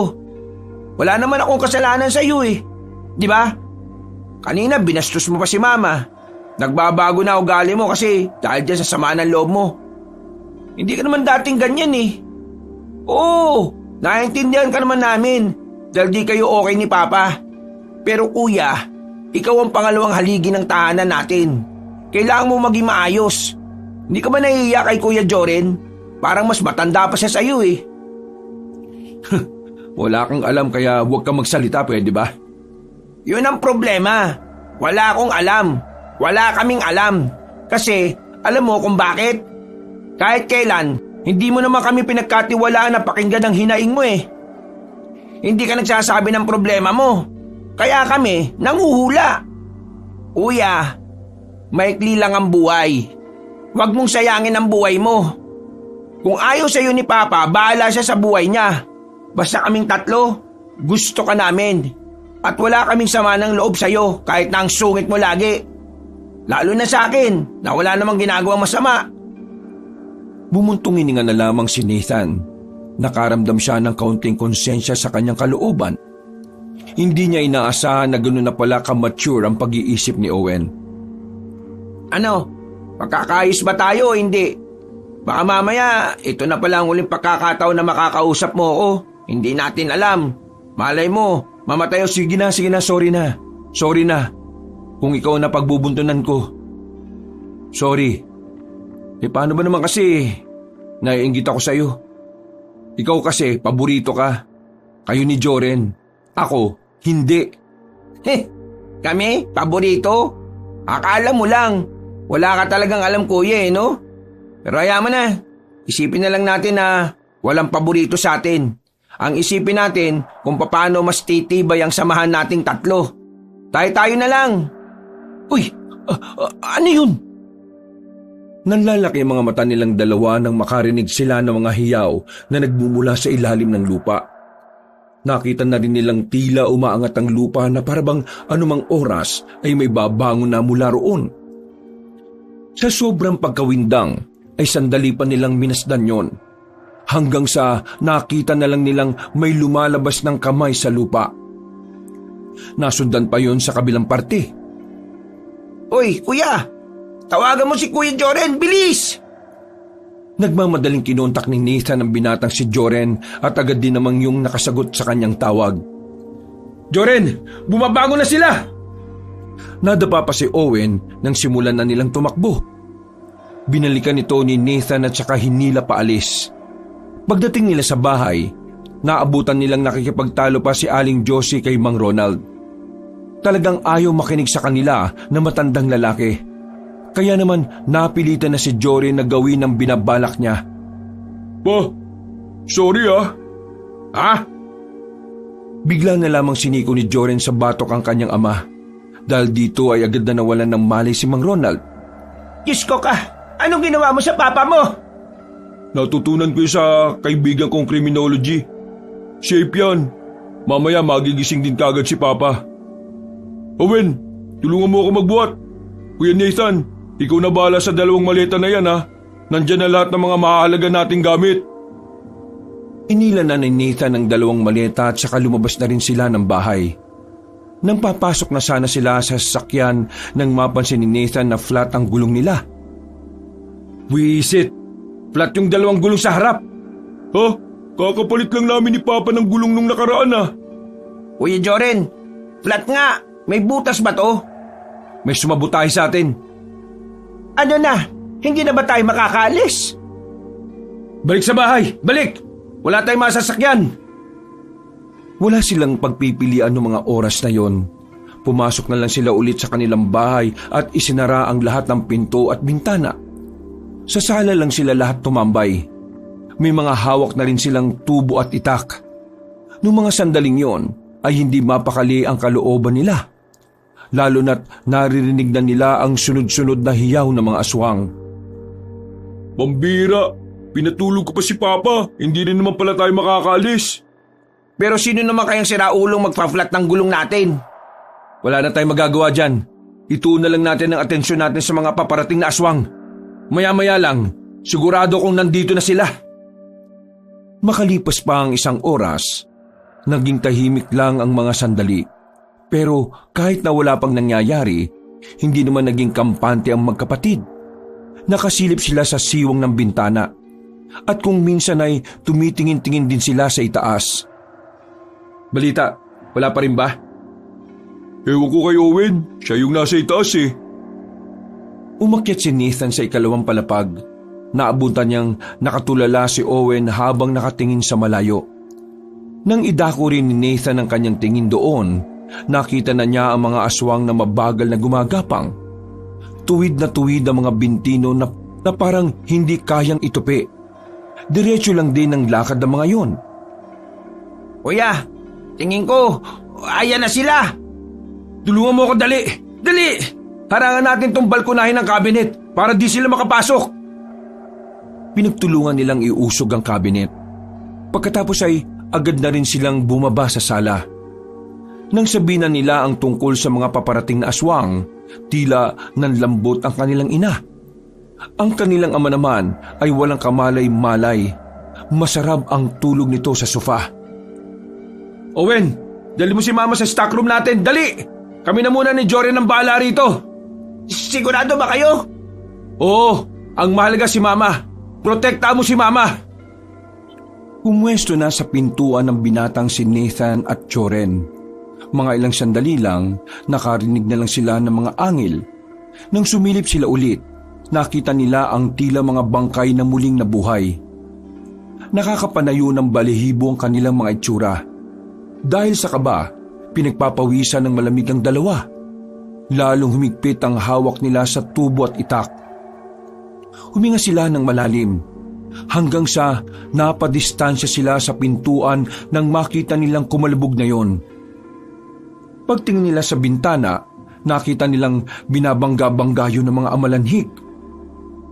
Bumuebuelo ng malayo ang mga yon at pinagbabangga ng mga aswang ng sariling muka na parabang hindi man lang nasasaktan. Nakita sila ng isang amalanhig sa bintana. Lumapit yon sa kanila pero hindi naman nakapasok sa bintana. Hindi naman kasi nakakatayo ang mga yon. Napansin nilang gumagapang lang talaga ang mga amalanhig. Kuya, mukhang di sila nakakatayo. Pero hindi pa rin tayo dapat maging kampante. Ang sabi ni Mang Pedring, mabilis ang mga amalanhig kahit na gumagapang lang sila. Hindi na malaman ng dalawa kung anong kanilang gagawin. Lalo na nang makita nilang parang malapit ang masira ang kandado ng pintuan. Maya-maya pa, bigla na lamang nagising ang matandang si Ronald. Nagtataka itong bumangon nang makitang may hawak na itak at tubo ang dalawa. Narinig din ito ang mga nilalang sa loob. Ano bang nangyayari? Pa, pumunta ka ng stockroom. Nandun sila Mama at Owen. Ano ba kasing nangyayari? Sino bang mga nasa labas? Gusto mo bang mamatay? Kung ayaw mong mamatay, sumunod ka sa amin. Nandito na yung mga nilalang na ayaw mong paniwalaan. Sumilip sandali si Mang Ronald sa bintana. Maging ito ay napangangan na lamang nang makita ang mga nakakatakot na nilalang. Walang ano-ano, agad itong pumunta sa stockroom. Naiwan ang magkapatid doon. Iharang natin ng sopa! Wisit! Wala na silang nagawa nang masira na ng mga amalanhig ang pintuan. Bumungad na sa kanila ang mga nakadapang aswang. Amoy na amoy nila ang nabubulok nitong katawan. Nakakasulasok, nakakadagdag pa sa kanilang kilabot ang inilalabas na amoy nito. Manda ka na! Mabilis yan! Biglang gumapang isang aswang palapit sa kanila. Pinalo naman yun kaagad ni Nathan ang hawak niyang tubo.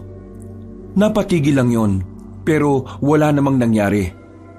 Sabay-sabay na sana silang lulusobin ng mga amalanhig nang marinig nilang nagbagsakan ng mga aswang sa labas. Nakita nila roon ang isang babaeng may hawak na espada na kulay berde ang talim. Sa isang iglap lang, napaslang na ng babae mga aswang sa labas. Walang kahirap-hirap, ni hindi man lang nagalusan ng dalaga. Pumasok yun sa loob ng bahay at hinilalang palabas ang mga napatay nitong aswang. Pagkatapos, lumapit yun sa dalawang binata para kausapin. Wala bang nasaktan ng nasugatan sa inyo? Wala naman. Maraming salamat sa ginawa mo Pero sino ka? Anong pangalan mo? Ohana ang pangalan ko. Galing sa pamilya ng Amazona. Ako na lang ang natitirang tagatugis ng mga amalanhig sa probinsyang ito. May mga kasama pa ba kayo? Kailangan na nating umalis dito. Teka, hindi pa ba tapos ang problema natin? Napatay mo na yung mga aswang Mali kayo ng pagkakaintindi. Kahit ang matandang nakausap ninyo ay wala ring alam sa lawak ng libingan nila. Anong ibig mong sabihin? Matagal ko nang inaasahan na mangyayari ito. Dahil alam ko, marami sila. Sa likuran ng bahay na ito, kaunting lakad lang, may makikita kayong malaking puno at dun sa paligid nun, puro libingan na ng aswang. Isang buong kagubatan. Anak ng tupa. Ano ba ang gagawin natin para matalo sila? Sa pamamagitan nitong espadang urka, kaya ko silang patayin, pero mag-isa lang ako. Nahihirapan ako kung sabay-sabay sila. Isa pa, kailangan kong ilikas sa mga taong nandito. Uunahin ko ang kaligtasan nyo bago ko sila labanan. Biglang lumabas na sila Mang Ronald sa stockroom. Nagtataka pa itong tumingin sa dalaga. Nang sabihin ni Nathan na kailangan na nilang iwan ang lugar na yon, umandar na naman ang pagiging makitid ng utak nito. Ang dali-dali lang sa iyong sabihin na iwan ang bahay at negosyo natin. Palibasa, wala ka namang inambag sa mga to kahit konti. Anong tingin mo? Madali ko lang naipunta ang mga ito? Ano bang mas mahalaga sa iyo pa? Yung mga ari-arian mo o ang pamilya mo? Mamili ka nga. Aba, talagang sinusubukan mo ako. Mamili ka! Kailangan namin marinig ang sagot mo. Uulitin ko. Pamilya o negosyo? Mamili ka! Ronald naman, huwag ka nang magmatigas. Sumama ka na sa amin. Ang negosyo, kaya nating simulan ulit yan. Ang pera, napaghihirapan yan. Pwedeng kitain uli yan. Pero ang buhay, mawawala. Hindi mo na may babalik kahit magsikap ka pa. Kung hindi ka sasagot, iiwan ka na talaga namin dito. Kailangan na nating umalis. Nararamdaman kong bumabangon na rin ang ibang amalanhig. Eh di umalis na kayo! Seryoso ka ba pa? Hindi mo ba naiisip na mapapahama ka rito? Hindi ko kayang iwan na lang ang pinaghirapan ko ng ilang taon. Hayaan niyo na lang ako rito! Ronaldo naman, mas pinili mo pa talaga ang negosyo mo kaysa sa amin ng mga anak mo. Dahil ang negosyo na yon ang nagsalba sa atin noon. Pero hindi tayo kayang isalba niyan ngayon. Idilat mo ang mga mata mo. Huwag kayong bulag. Pa, sumama ka na sa amin. Kung hindi ka sasama, mapipilitan ako ulit gawin ang ginawa ko sa iyo kanina. Pa, sige na. Balikan na lang natin ang negosyo natin kapag naging maayos na ang lahat. Bumuntong hininga ang matandang lalaki. Hindi na ito nagmatigas pa. Nanahimik na lamang ito at hinayaan na lang na akayin siya ng kanyang asawa. Palabas na sana sila ng pinto nang biglang may isang lalaki na bigla na lang dumating. May hawak yung baril. Pinagbababaril sila sa harapan. Buti na lang ay nakadapa sila kagad. Walang yaka, matanda ka! Nilaka ba ka? Ang sabi mo 1 linggo lang makakabalik agad ang inutang mong pera. Pero ngayon, wala pa! Dahil sa'yo, nalugi rin ang negosyo ko! Sinong lalaking yan? Nautagan ko para pondohan ang paghahanap ng trabahador. Hindi ko naman alam na ganyan pala siya kasira ulo. Pinagbababaril pa sila ng lalaki. Pero bigla na lang lumabas ang babaeng si Ohana. Naglakad ito palapit sa lalaki. Hindi yung tinatabla ng bala kahit direktang nakatutok na sa kanya ang baril. Iha! Ano bang ginagawa mo? Hindi siya tinatamaan! May sa demonyo yata ang babaeng yan eh. Hindi. Dahil yan sa espadang hawak niya. Nakalapit ang dalaga sa lalaking may baril. Walang kahirap-hirap nitong inagaw ang baril at saka itinapon sa malayo. Binigwasan ni Ohana ang lalaki at sinuntok ng malakas. Nakatulog ang lalaki.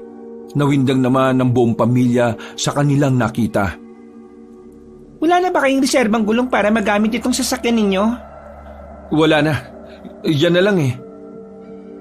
Siguro, siya yung nagpasingaw ng gulong natin. Wala tayong magagawa. Lalakarin lang natin ang daan paalis. Hindi ba delikado? Baka bigla na lang may aswang na umatake sa atin. Mas delikado sa bahay ninyo. Ang bahay ninyo ang una nilang pupuntahan kapag bumangon na sila. Sumunod kayo sa akin.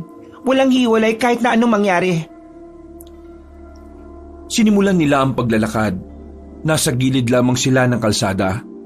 Kahit na may kasama na silang amasona na maaaring makapagligtas sa kanila, hindi pa rin maiwasan ni Nathan na hindi kabahan. Nag-aalala siya para sa kanyang mga magulang.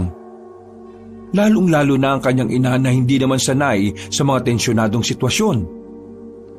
Hindi nagtagal, nakarating na rin sila sa warehouse. Lalapit na sana sila roon na makita nila ang isang amalanhig na nasa gilid. Pagtingin nito sa kanila, agad itong gumapang ng mabilis. Pero walang kahirap-hirap lang itong tinaga ni Uhana sa leeg. Kapag hinabol kayo ng amalanhig, umakyat lang kayo sa lugar na medyo mataas. Hindi na nila kayo maaabot. Hindi sila marunong gumapang pataas. Hindi rin sila marunong tumayo. Pumasok na muna sila sa factory. Hindi sila makaalis dahil bigla na lang nanlambot ang kanilang ina. Inatake na naman ito ng sakit nito. Yung gamot ni Mama. Nasa maleta, di ba? Naiwan sa van yung maleta. Pambihira.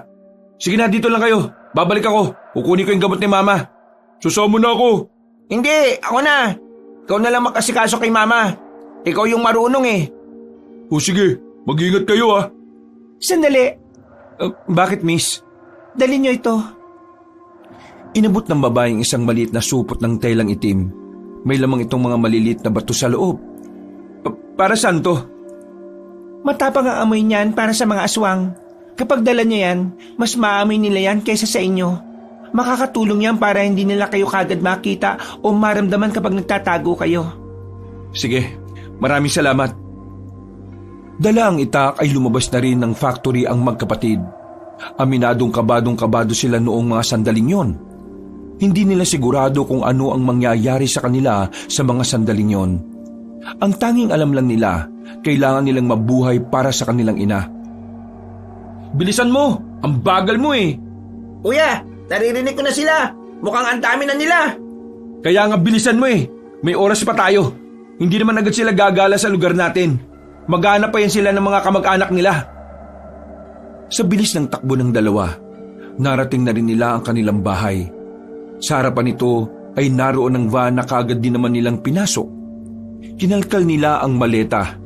Nasa pinakailalim pa nakalagay ang gamot, kaya medyo natagalan pa sila. Bilisan mo, Owen! Ang dilim-dilim eh. Basta nakalagay na sa pouch yun. Ito na! Lalabas na sana sila sa van nang bigla nilang makita sa loob ng bahay nila na merong amalanhig. Nagmamadali silang pumasok ng van. Marahan nilang isinara ang sliding door para hindi sila makalika ng ingay. Naku po, nandito na sila. Yumuko sila nung mga sandaling yon. Kahit nakulob sa loob ng van, ay naririnig pa rin nila ang malalakas na angin ng mga aswang sa labas. Mabuti na lang talaga ay binigyan sila ni Uhana ng pangontra.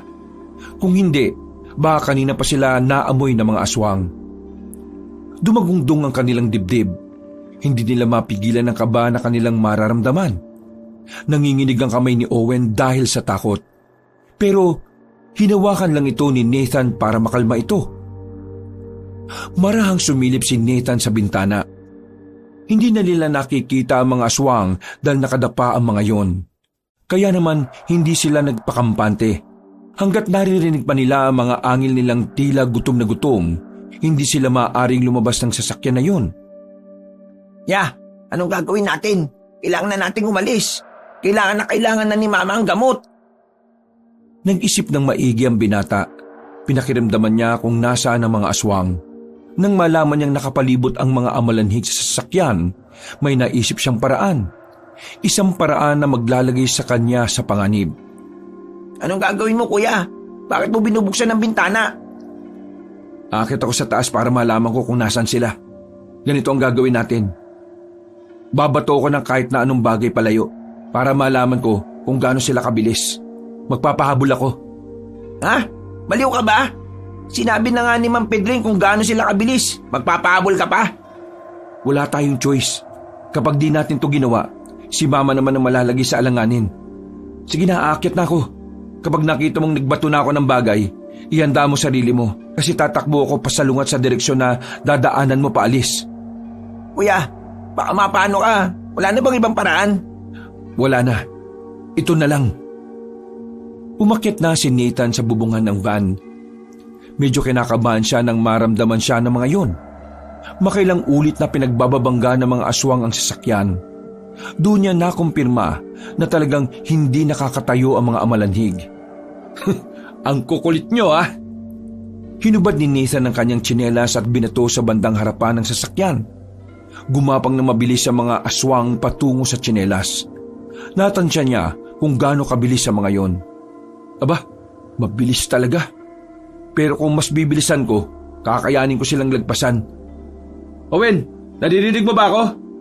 Oo kuya, naririnig kita. Sa pangalawang hagis ko ng tsinelas, lalabas ka na. Tatakbo na rin ako pasalungat.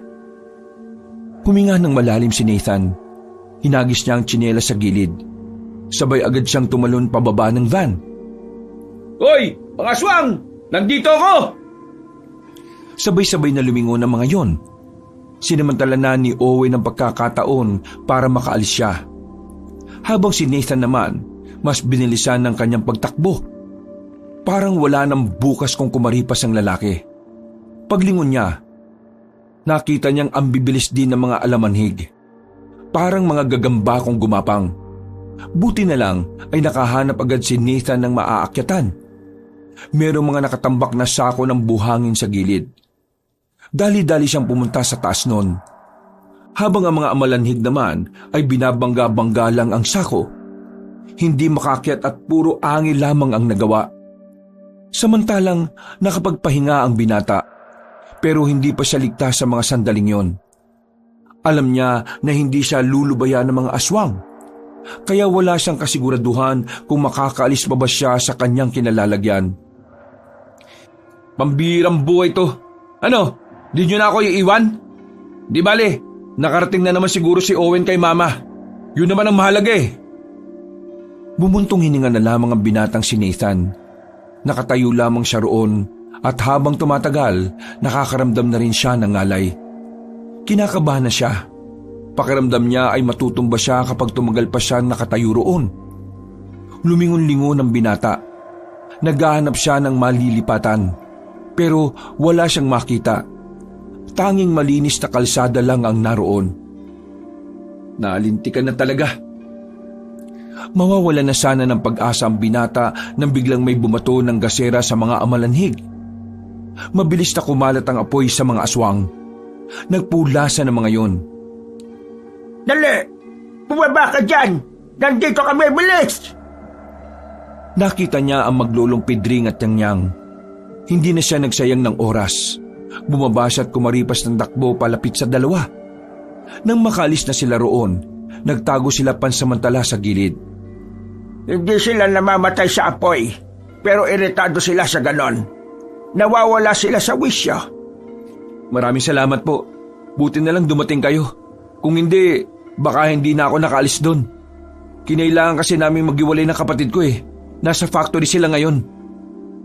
Hindi lang ang mga yan ang problema natin. Ano pong ibig niyo sabihin? May isa sa mga amalanhig ang may kakaibang kakayahan. Nakakatayo siya at merong isip na parang gaya ng sa tao. Alam kong kasama niyo na ang Amazonang may dala ng espada ng urka. Pero hindi ko alam kung kakayanin niya ang sinasabi kong yon. Pero halika, puntahan natin ang mga kasama mo. Iikot lang tayo sa kabila. Madilim ang daan na tinatahak nila Nathan. Noong mga sandaling yun ay naririnig pa nila ang mga hiyawan ng mga aswang. Hindi matigil ang pagtindigan ng mga balahibo ni Nathan. Pakiramdam niya, nagkalat na sa buong lugar ang mga aswang. Makalipas lang ang halos 15 minutos, natanaw na rin niya ang factory. Nagmamadali silang makalapit doon. Pero ang inabutan lang nila ay si Owen at Joren pati na rin ang babaeng si Ohana. Nasaan sila Mama at Papa? May napadaan na truck ng gulay kanina. Isinama na namin sila ron. Bakit hindi pa kayo sumabay sa kanila? Hindi ka namin kayang iwan niya. Diyos ko naman oh. O siya. Isipin na lang natin kung paano natin haharapin ang mga aswang. Ikaw pala ang Amazon ang nangangalaga sa espada ng urka. Anong pangalan mo, Iha? Ohana ang pangalan ko. Ang huling tagapangalaga ng espadang urka. Hindi na nagdalawang isip pa ang matandang si Pedring. Kinuwento na rin ito ang tungkol sa isang namumukod tanging aswang na may kakayahang mag-isip ng gaya ng sa tao. Kahit ang babaeng si Ohana ay nabigla rin. Pero hindi ito makikita ng kahit na kaunting takot. Sa halip mas lalo pa itong ginanahan. Kung ganon, mas magagamit ko pala ang tunay kong kahusayan. Mawalang galag na pero alam mo na ba kung papaano gamitin ang tunay na lakas ng orka? Opo, matagal ko na itong inaral. Napatango na lamang si Mang Pedring. May tiwala naman ito kay Uhana. Pero nababahala lang talaga ito sa pwedeng mangyari. Lahat sila ay walang ideya kung gaano nga ba talaga kalakas ang kanilang kakalabanin. Pwede na kayong sumabay kung sakaling may mapadaan ulit na truck. Kakayanin ko ng kalabanin ng mga amalanhig. Pati na rin ang namumukod tanging aswang. Hindi, sasama kami sa laban. Wala kayong magagawa. Hindi naman namamatay ang mga amalanhig kahit na anong gawin nyo. Tanging espadang ito lang ang makakapaslang sa kanila. Gusto pa rin naming makatulong. Bahala kayo. Basta ako, nagsabi na ako. Kung sakaling ikamatay nyo ang pakikipaglaban sa mga amalanhig, wala na akong kasalanan doon. Eh di, kung ganun isa-isay na natin ang mga kalaban natin. Kasama si Yang Yang? Oo, marunong yan. Pag po kayong mag-alala sa akin, magaling po akong magtirador. Napangisi na lamang si Nathan. Ilang sandali pa, lumabas na rin sila ng factory. Ang planong pagtakas ay nauwi na lang sa pakikipaglaban sa mga aswang. Naiisip kasi ni Nathan na suklian din ang ginagawang pagliligtas sa kanila ni Mang Pedring at ng babaeng si Ohana. Habang naglalakad sila, narinig nilang tila paparating na ang mga aswang. Winasiwas agad ni Ohana ang kanyang espada. Muntikan pang matamaan si Owen, buti na lang ay nahila ito ni Joren. Ayan na sila. Mahigpit na ang hawak ni Nathan sa itak. Ganon din naman ang dalawa niyang kapatid. Nang lumusob na ang mga amalanhig, itunoon nila ng maigi ang kanilang atensyon sa pakikipaglaban. Kahit na anong gawin nilang pagtaga nila sa katawan ng mga nilalang, wala namang nangyayari. Bumabangon at bumabangon lang ang mga yon. Hindi nga natin sila mapapatay. Nagpapagod lang tayo eh. Sige lang, laban lang! Aksidenteng tinamaan ni Nathan sa ulo ang isang aswang. Nagtaka sila nang bigla itong mangisay at biglang hindi na gumalaw. Dahil dito, nadiskubre nilang namamatay pala talaga ang mga amalanhig. Basta kailangan lamang sa ulo ito tatamaan. Alam niyo na kung paano pumatay ng amalanhig ha? Yun ang gawin natin! Napangiti si Joren at Owen. Dahil doon, tila lumakas na ang loob ng dalawa niyang kapatid. Habang si Mang Pedring at Uhana naman ay sigilang ng pakikipaglaban. Makalipas nga lang ng ilang minuto, nakabulagta na ang mga aswang nakaharap nila. Pero batid nilang hindi pa rin nagtatapos ang lahat. Dahil habang naririnig nila ang mga humihiyaw sa paligid, ibig sabihin lang nito ay may mga bumabangon ulit mula sa hukay. Pambira, dating nasa sementeryo ba ang mga aswang na to? Parang wala pa yata sa kalahati na babawas natin eh. Dati itong baryo ng mga aswang at ang mismong lugar na ito ang nagsisilbi nilang libingan. Kaya naman, asahan nating mas marami pang aswang ang makakaharap natin. Kaya dapat ay nakahanda lang kayo. Nararamdaman ko na sila. Mas marami sila kumpara sa una. Bumilid na muna kayong lahat. Gustong-gusto mo talagang suluin ang spotlight eh, no? Hindi ako nagpapasikat. Gagawin ko ito para kakaunti na lang agad ang haharapin natin. Bumilid na muna kayo kung gusto niyo pang mabuhay. Sundin na lang natin ang gusto niyang mangyari. Alam niya kung ano ang mas makabubuti. Nagtago sila sa makapal na halamanan. Nakasilip lang sila ng bahagya kay Ohana habang nakatayo sa gitna ng kalsada. Malakas talaga pakiramdam ko na hindi rin pangkaraniwan nitong babaeng to. Bakit? Lumilipad ba siya? May superpowers ba siya? Isa siyang Amazona. Wala siya sa mga sinasabi niya. Pero malakas ang pangangatawan niya. Dahilan kaya siya lang ang may kakayahang makagamit ng espada ng orka. Natigilan na kanilang pagbubulungan nang marinig nilang umaangil na ang mga aswang. Nakita nilang gumagapang na ang mga yon palapit sa dalaga. Maya-maya pa, parang mga gagambang umatake ang mga yon. Sa pagkakataong ito, nakita na nila ang tunay na husay ng dalaga. Parang sumasayaw-sayaw lang ito habang winawasiwas ang kanyang espada. Bawat hataw ng dalaga nangingisay ang mga aswang. Hindi makatama ang mga amalanhig. Manghang-mangha naman ang magkakapatid. Para kasi silang nanunood ng isang pelikula. Grabe, totoo ba itong nakikita ko? Nakakahanga talaga. Hindi tumigil ang babae sa pakikipagpatayan sa mga aswang. Habang tumatagal, natatambak lang ang mga bangkay ng mga amalanhig. Patuloy lang ang dalaga na parabang hindi napapagod. Iharap niyo sa akin ang tumatayong pinuno ninyo. Nang sabihin niyo ni Uhana, natigilan ng ibang aswang. Nagtaka si Mang Pedring dahil yun ang una niyang nakita ang mga amalanhig na nag-aalinlangan. Pero hindi pa rin pinalagpas ni Uhana ang mga natira. Pinagpapapas lang niya ang mga yon at saka lumabas na rin sila Nathan sa kanilang pinagtataguan. Paano sila makakapagsumbong sa pinuno nila pinaslang nyo na silang lahat? Ayos ka rin no? Manong, alam mo ba kung saan ang sentro ng libingan nila? Hindi. Ang alam ko lang na libingan na yung matagal ko nang binabantayan. Hindi ko nga inaasahan na mas marami pa palang libingan ang nandito. Napailing na lamang ang babaeng si Uhana. Kung matatagpuan lang kasi sana nila agad ang sentro ng libingan, mahahanap nila agad ang pinuno ng mga aswang. Yun ang dapat unahin nilang paslangin dahil yun daw di umano ang pinakamahirap kalaban. Unahin na lang muna natin itong mga amalanhig bago tayo tumuloy doon sa pinakabos nila. Ama, huwag tayo magmadali. Kung gusto mo, magpahinga ka na muna. Kami na muna ang bahalang umarap sa mga aswang. Hindi ako magpapahinga. Hindi naman ako napagod Kailangan natin magpatuloy. Bago pa makalayo ang mga amalanhig, kailangan na natin silang patayin. Mas maraming buhay ang mapapahamak kapag nakalabas sila ng lugar na ito. Wala silang sinayang na oras ng mga sandaling yon. Naglakad na sila para hanapin pa ang ibang aswang. Bawat madadaanan nilang mga aswang ay agad nilang napapaslang. Pero mag-iisang oras na nilang ginagawa yon. Hindi naman nila nakikita ang kanilang hinahanap. Tumigil sila sandali sa gilid. Pinagpahinga nila si Mang Pedring dahil hinihingal na. Bumuntong hininga na lamang si Nathan. Nililibot na nila ang buong area. Marami na rin silang napatay. Pero nanatili pa rin marami ang mga aswang na naririnig nila. Sinabi ko naman sa inyo, mapapagod lang kayo kung sasama kayo sa akin. Sobrang dami pa nila. Tingin ko, wala pa tayo sa kalahati ng bilang nila. Wala pa sa kalahati? Diyos ko naman Patawarin niyo ako. Hindi ko rin talaga inaasahan.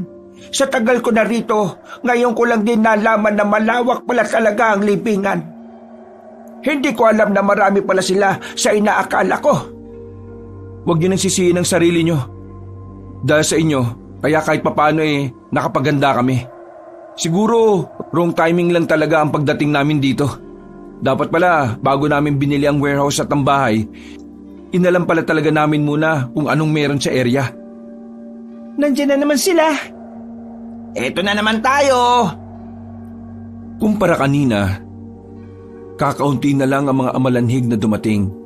Pero merong nararamdaman na kakaibang dalaga. Pakiramdam niya ay parang may maling nangyayari. Hindi niya maipaliwanag. Kaunti lang pala Kayang-kaya na namin to. Sandali. O bakit? May problema ba? Manong, nararamdaman mo ba ang nararamdaman ko? Ang malakas na presensya. Mukhang ayan na nga siya. Kahit na hindi pa nakikita ng magkakapatid ang tinutukoy na matanda, otomatikong nagtindigan ang kanilang mga balahibo. Nanlamig ang kanilang palad. Ganun na ganun ang kanilang nararamdaman nung unang pagkakataon na nakita nila ang mga aswang. Anong ibig sabihin nito? Ang pinuno ng mga amalanhig ay narito na. Joren, Owen, gumilid na muna kayo. Isaban niyo si Yang Yang. Ha? Sige na! Oo na, ito na nga. Ako nang bahala sa pinuno. Kayo na sa mga tauhan. Tumangon na lamang si Nathan at Mang Pedring. Aminadong sa mga sandaling ito ay pinangungunahan na siya ng kaba.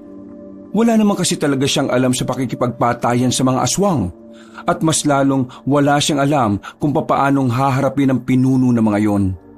Sumama lang siya roon para patunayan na kaya niya rin makatulong. Nakita nila ang namumukod tanging matangkad na aswang. Naglalakad ng gaya ng sa tao. Pero ang mukha nito ay naaagnas na. Inuuod na rin ang ibang parte ng katawan. Tumigil yon sa paglalakad. Tumindig lang din sa gitna ng kalsada. Maya-maya lang sumenyas na ito sa mga amalanhig. Gumapang na naman ng mabilis sa mga yon. Tila ganado at maliksi ang mga aswang sa pagkakataong yon. Para bang nagpapasikat ang mga ito sa kanilang pinuno. Nang magsimula na ang laban, naramdaman agad ni Nathan ang pagiging tagilid nila sa laban. Nasugatan na siya, hindi pa man tumatagal ang laban. Kaya naman, sumama na rin sa kanila si Joren at Owen. Sabi ko sa gilid lang kayo, di ba? Huwag ka nga ma-pride. Sugatan ka na nga, oh. Kaya ko pa naman eh. Ikaw oo, pero si Mang Pedring hinihingal na. Ay, nakakapagod. Sa likod na muna kayo. Umabante pa si Uhana at sinalubong pa nito ang ibang amalanhig na paparating. Muli nitong hinagupit ng malakas ang espada nito. Marami ang tinamaan at bumulagta at ang iba ay nagtalsikan pa. Akala ko ba walang powers tong babaeng to? Gigil na lumusob ang mga aswang. Katakataka na napapansin nila tila nagbabago na ang kakayahan ng mga amalanhig. Kinakaya na ng mga yon na makatalon. Palagay nila dahil yon sa presensya ng kanilang pinuno. Hoy! O bakit? Sa likod mo! Humarang si Joren kay Owen. Si Joren ang tinamaan ng kalmot ng isang amalanhig. Buti na lang ay hindi naman yon kalaliman. Umayos ka nga! Mapapahama ka pa sa ginagawa mo eh. Sorry ya. Ayos ka lang ba? Oo, ayos lang naman ako. Malayo naman to sa bituka eh. Nang makarecover ay muli silang nagdikit-dikit. Naubos na pala ni Uhana ang mga aswang. Ang natitira na lang ay ang pinakamalakas na amalanhig na nakatayo pa rin doon. Ikaw, alam kong naiintindihan mo ko. Ibabalik na kita sa hukay ngayong gabi. Wala silang natanggap na tugon mula sa nilalang na yon. Pero nakaramdam na lang sila ng malakas na presensya na parang nagpapasikip ng kanilang dibdib. Kinabahan ng tatlong magkakapatid. Kahit na si Mang Pedring ay bigla na lang ding mas hiningal. Kumanda kayo. Hindi na tayo bubuhayin kaya... Ha? Biglang umangil ng malakas ang aswang. Tumalon ito patungo sa kanila. Nagpulasan naman sila dahil doon. Tanging si Uhana lang natira sa gitna. Sinubukan ni Uhana na tagain ng espada ang aswang na yon pero nahawakan nito ang kamay niya. Binalibag lang siya nito ng walang kahirap-hirap. Tinapakan pa ang kanang braso niya. Napasigaw ang dalaga sa sobrang sakit.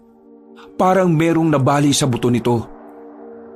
Nang makakuha ng pagkakataon ay dumistansya na muna si Uhana. Napangangan na lamang sila Nathan sa kanilang nasaksihan. Hindi sila makapaniwala na ganun kabangis ang nilalang na yon. Bigla itong umangil ng malakas. At sa lakas nito ay naapektuhan ang pandinig nila. Nakaramdam din sila ng pagkahilo maliban na lang sa dalaga. Wala akong naririnig. Ano? Sinong kinikilig, Owen? Oh? Nabigi tayo sa angil ng nilalang na ito. Ang sakit sa tenga. Nang idako nila ulit ang tingin kay Uhana, nakita nilang binubugbog na yon ng pinunong amalanhig. Oh, anong gagawin mo, Mang Pedring? Ha? Hindi pa rin kita marinig. Ang sabi niya, anong gagawin mo? Bakit ka lalapit doon? Delikado! Kailangan nating tulungan ng Amazonia. Kung wala tayong gagawin, mamamatay siya at tayo na ang susunod. Lakas loob na umabante ang matandang lalaki. May kinuha ito sa tagiliran, isang punyal na kulay ginto. Walang pagdadalawang isip na ipinukol ni Mang Pedring ang punyal na siya namang tumama sa batok ng aswang. Dahil sa ginawa niya, napukaw niya ang atensyon ng kalaban nila. Ala, yari na! Naglalakad na patungo sa kanila ang aswang, pero ang batang si Yang Yang naman ang tumira doon. Gamit ang tirador, tinamaan ni Yang Yang sa mata ang nilalang. Umangil na naman ng malakas ang aswang na yon. Galit na galit ito. Nasa aktong ang bata naman ang pag-iinitan nito nang makabangon na si Ohana. Tumakbo itong parang walang nangyari. Tinaga niya ang pinunong amalanhig sa likuran. Napunta naman ang atensyon nito sa dalaga. Nakuha na ni Nathan ang stratehiya dahil sa ginawa ng tatlo. Kaya naman agad niya itong sinabi sa mga kasama niya habang nakikipaglaban si Ohana. Kailangan nating guluhin ang utak niya. Aagawin natin ang aagawin ng atensyon niya hanggang sa hindi na niya malaman kung sinong aatakihin niya. Magandang ideya yan! Si Nathan naman ang nagtangkang lumapit. Pero napalingon sa kanya ang nilalang. Tumakbo ito patungo sa kanya. Buti na lang ay nakatunog si Ohana. Tinaga niya ulit yon sa likuran. Nang babalik ito sa dalaga, si Owen naman ang umatake. Inulit-ulit nila ang ganoong estilo hanggang sa makita nilang tila bumabagal na ang galaw ng kanilang kalaban. Buong akala nila ay magtutuloy-tuloy yun hanggang sa yun ay tuluyan nilang matalo. Pero nagkamali sila ng akala dahil nung mga sandaling yon, nabasa na ng aswang ang kanilang ginagawa. Tila kinabisado pala nito ang estratehiya nila. Kaya nang gawin nila ulit yon, nadakma na ng aswang ang lalaking si Nathan. Nagulat sila nang kalmutin ito ng aswang. Naisalag ni Nathan ang kanyang braso kaya yun ang nasugatan sa kanya. Kuya! Tumayo kayo! Nabasa niya ang ginagawa natin! Agad nilang sinunod ang babaeng si Ohana. Noong mga sandaling yon, nakita nilang tila ngumiti ang aswang sa kanila. Kinabahan si Mang Pedring. Nakikita niyang tila unti-unting nagiging kapantay ng tao ang paraan ng pag-iisip nito. Habang tumatagal, natututo siya. Hindi na tayo pwede magsayang ng oras. Tatapusin ko na ang isang to. Itataas na sana ni Ohana ang espada sa ere para ilabas ang kahuli-hulihan niyang alas na galing sa espada, pero agad namang siyang inatake ng aswang na yon. Tumilapon na naman ang dalaga, pero kahit ilang beses itong tumama sa kung saan-saan, patuloy pa rin itong nakakatayo. Sa isip-isip ni Nathan, ganun pala talaga kalakas ang katawan ng isang Amazona. Lamog na ang katawan ni Ohana at bali-bali na rin ang kabilang braso niya. Nasa malayo pa ang espada nito, kaya sa mga pagkakataong yun, walang magawa ang dalaga. Kaya naman, kahit na nabubuhay na naman ang takot sa sistema ng magkakapatid, hindi sila nagdalawang isip na tulungan si Ohana. Sabay-sabay silang umatake. Pinagtatataga nila ang aswang. Pero kahit anong gawin nila, hindi nila matamaan ang ulo nito. Hinawi lang sila ng malakas ng nilalang. Talagang si Ohana ang gustong unahin nitong paslangin. Tumalsik si Nathan malapit sa espada ng babae. Habang nakahiga, nakita ni Nathan na parang may umiilaw sa hawakan ng espada. Hindi niya alam kung anong meron doon. Pero pakiramdam niya, kailangan makuha ng dalaga ang espada niya. Kaya naman, naisip agad niya na damputin yun. Huwag mong damputin! Pero hindi siya nakinig kay Ohana. Dinampot niya rin ang espada ng urka. Agad na naramdaman ni Nathan ang tila kuryente na dumadaloy doon. Lingid kasi sa kaalaman nila na hindi maaaring hawakan ng iba ang sandatang yun. Pero kahit na ganoon, tiniis ni Nathan ang kuryenteng nararamdaman niya. Nabuhat niya pa rin yun at saka inihagis kay Ohana. Agad namang natumba sa lupa ang binata. Nakakaramdam siya ng pagkahilo. Pero masaya siya dahil nakita niyang tila bumalik ang dating lakas ni Ohana dahil sa ginawa niya. Nawalan siya ng malay. Nagising na lang siya nang maramdaman ng pagyugyog. Madilim pa rin at nasa likuran na siya ni Owen. Pasan-pasan siya. Tumatakbo sila sa kagubatan. Teka, bakit tayo tumatakbo? Pinatakas na tayo ni Ohana. Ha? Bakit? Akala ko ba lumakas na siya ulit? Lumakas na din yung aswang, kuya. Habang tumatagal ang laban nila, parang lalo siyang natututo. Yung maglolo, nasaan? Anong nangyari sa kanila? Tumakbo na rin sila palis. Yun ang utos ni Ohana. Kapag di tayo umalis doon, lahat tayo mamamatay. Hindi magagamit ni Johanna yung yung espada niya. Yung powers ba yun? Kasi hindi siya makapalag. Nakukonsensya si Nathan noong mga sandaling yon. Naaawa siya kay Johanna, pero wala rin naman siyang magawa. Ang pagtakas ang pinakamagandang paraan para hindi sila maubos. Mga ilang sandali lang, bigla na lang pinulikat ang paa ni Owen. Tumumba silang dalawa ni Nathan.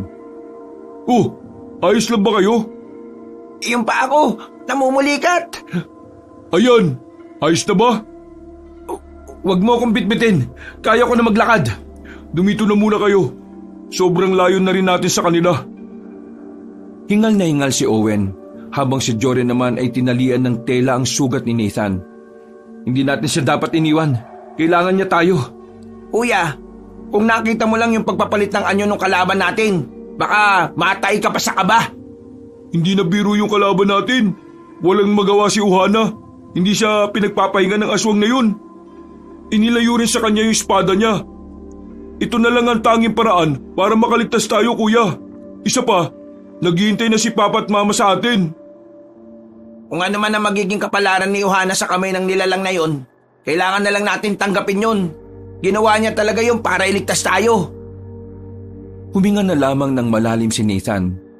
Kung siya lang kasi ang masusunod, hindi niya iiwanan ng dalaga. Pero iniisip na lang niya ang mga magulang nila. Ilang sandali lang, narinig nilang humihiyaw ng malakas ang aswang. Hindi nila alam kung ano ang ibig sabihin nun. Nagdulot ito ng pangamba sa kanila. Pangamba na baka sa pagkakataon na yon ay wala na ang dalaga. Tumayo si Nathan. Hindi niya mapigilan ng sarili niya na di mag-alala. Uy, ang kulit mo naman eh. Kapag bumalik ka, masasayang yung sakripisyo na ginawa niya para sa atin. Umayos ka nga! Kuya naman, makinig ka naman sa amin. Hindi. Anong hindi? Yak ka na naman eh. Hindi tayo dapat nandito. Takbo! Oh? Takbo na! Nararamdaman kong papunta na rito yung aswang. Ano? Bilis na! Hindi maintindihan ni Nathan ang kanyang sarili sa mga sandaling yon. Kahit kasi alam niyang malayo pa, nararamdaman niya ang presensya ng aswang na patungo sa direksyon nila. Sa tingin niya, dahil sa kuryente na tinamo niya sa espada, kaya niya nararanasan ng ganon. Noong mga pagkakataong yon, kinabahan na naman ang magkakapatid. Napatigil sila sa pagtakbo nang mapagtantong wala na pala silang madaraanan. Sa ibang sabi, dead end na pala yon. Napalunok ng laway ang magkakapatid. Hindi nila namalayan na sumuot na pala sila sa mga magkakatabing puno. Dito tayo! Pumasok sila sa malaking ugat ng puno. Kahit ang magpahinga ay tinitipid nila para lang hindi sila marinig ng nilalang. Makalipas lang ang halos 2 minuto, nakita na rin nila ang aswang. Wala na itong isang kamay. Medyo iika-ika na rin. Pero kita pa rin nila na medyo malakas pa rin ito. Umaangil ang aswang. Inaamoy-amoy sila. Buti na lang, dala-dala pa rin nila ang binigay sa kanila ni Johanna. Dahilan para hindi malaman ng aswang na yon kung saan sila nagtatago. Maya-maya pa, naramdaman nilang tila may tumatakbo. Mabibilis ang mga yabag ng paa. Bigla na lamang lumabas ang babaeng si Johanna mula sa dilim. Lumundag to ng mataas habang hawak-hawak ang espada ng urka. Tinaga ng dalaga ang aswang. Nakailag yon kaya sa balikat lang ito tinamaan. Lalong humanga si Nathan sa dalaga.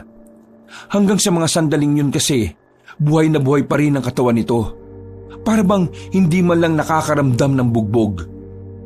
Isang bagay na alam nilang hindi normal na nangyayari sa isang babae. Hindi mo ako matatakasan. Kahit na magpalit ka pa ng anyo ng ilang beses, hindi mo ako matatakasan.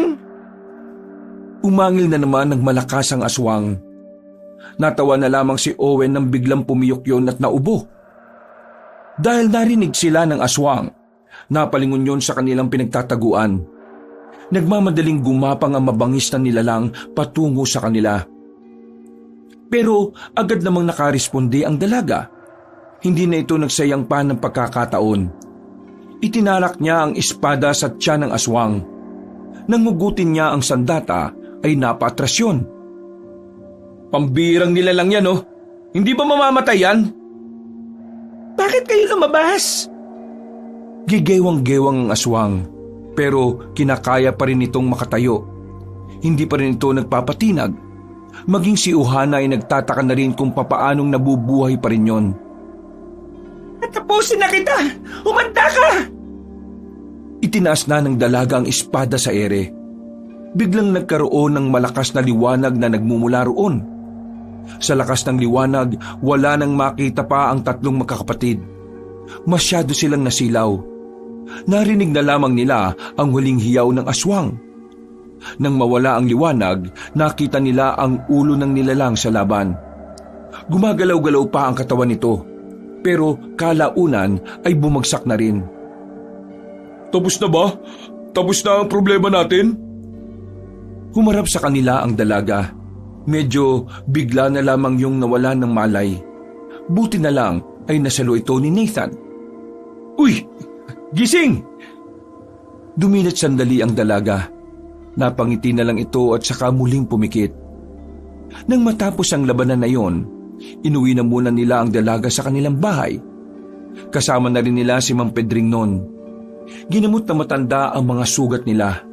Pero mas inasikaso nito si Ohana dahil mas grabe ang pagkakabugbog ng katawan nito. Ano nangyari sa mga natitirang amalanhig? Kusa na lang silang mamamatay. Namatay na rin kasi ang tinuturing nilang Panginoon. Buti naman kung ganon. Akala ko mapapasubok pa tayo eh. Ang ingay nyo. Nagpapahinga yung tao oh. Nang dumilat si Ohana, napangiti na lang ito sa kanila. Susubukan pa sana nitong tumayo pero masyadong masakit ang katawan nito. Tapos na ang laban. Sa ngayon, kailangan mo munang magpahinga. Nilamog ang buo mong katawan. Maraming salamat sa katatagan ninyo. Mga tunay kayong lalaki. Masaya akong kayo ang nakasama ko sa laban na ito. Makalipas lang ang ilang araw, naging maayos na rin ang pakiramdam ni Ohana. Gustuhin man itong manatili pero kailangan itong umuwi sa baryo nila para ibalita ang nangyari. Kumuhay na lamang ang dalaga habang papalayo ito. Uy, si Kuya! Type mo no? Ha? Pinagsasabi mo dyan? Huwag ka na magkaila. Halata naman sa'yo eh. Natigil lang ang kanilang pag-uusap nang lumapit sa kanila ang ama nilang si Ronald. Iba ang aura nito. Wala ang imahe ng kasungitan sa mukha nito. Mga anak, alam kong marami akong nagawang mali sa inyo. Marami akong pagkukulang. Lalong-lalo na sa iyo, Nathan. Sana patawarin mo ako kung hindi ko ba lang inisip ang nararamdaman mo. Patawarin mo ako kung pinaramdam ko sa iyong wala kang halaga. Sana bigyan mo pa ako ng isa pang pagkakataon para maging ama mo. Babawi ako sa lahat ng mga nagawa ko. Pa, Diyos nga nakakapagpatawad. Ako pa kayang tao lang. Niyakap ni Nathan ang kanyang ama. Wala na siyang sama ng loob dito. Nung makaligtas sila, balak na rin niyang kausapin ito at makipagbati. Gumaan ang pakiramdam ng binata. Pakiramdam niya buo na ulit ang kanyang pagkatao. Ngayong ayos na sila ng kanyang ama, mas magiging positibo na ang kanyang pananaw sa buhay. Nako, mas masarap ang pagyayakapan kung may lambanog. Pumasok si Mang Pedring sa bakuran nila at inilapag ang 2 galon ng lambanog. Napakamot na lamang sila sa ulo at natawa. Masaya ang kalooban ni Nathan nung sandaling yon. Kahit na hindi pa rin nila nasisimulan ang kanilang negosyo, ang mahalaga na lamang sa kanya ay ligtas at masaya ang kanyang pamilya. Wakas!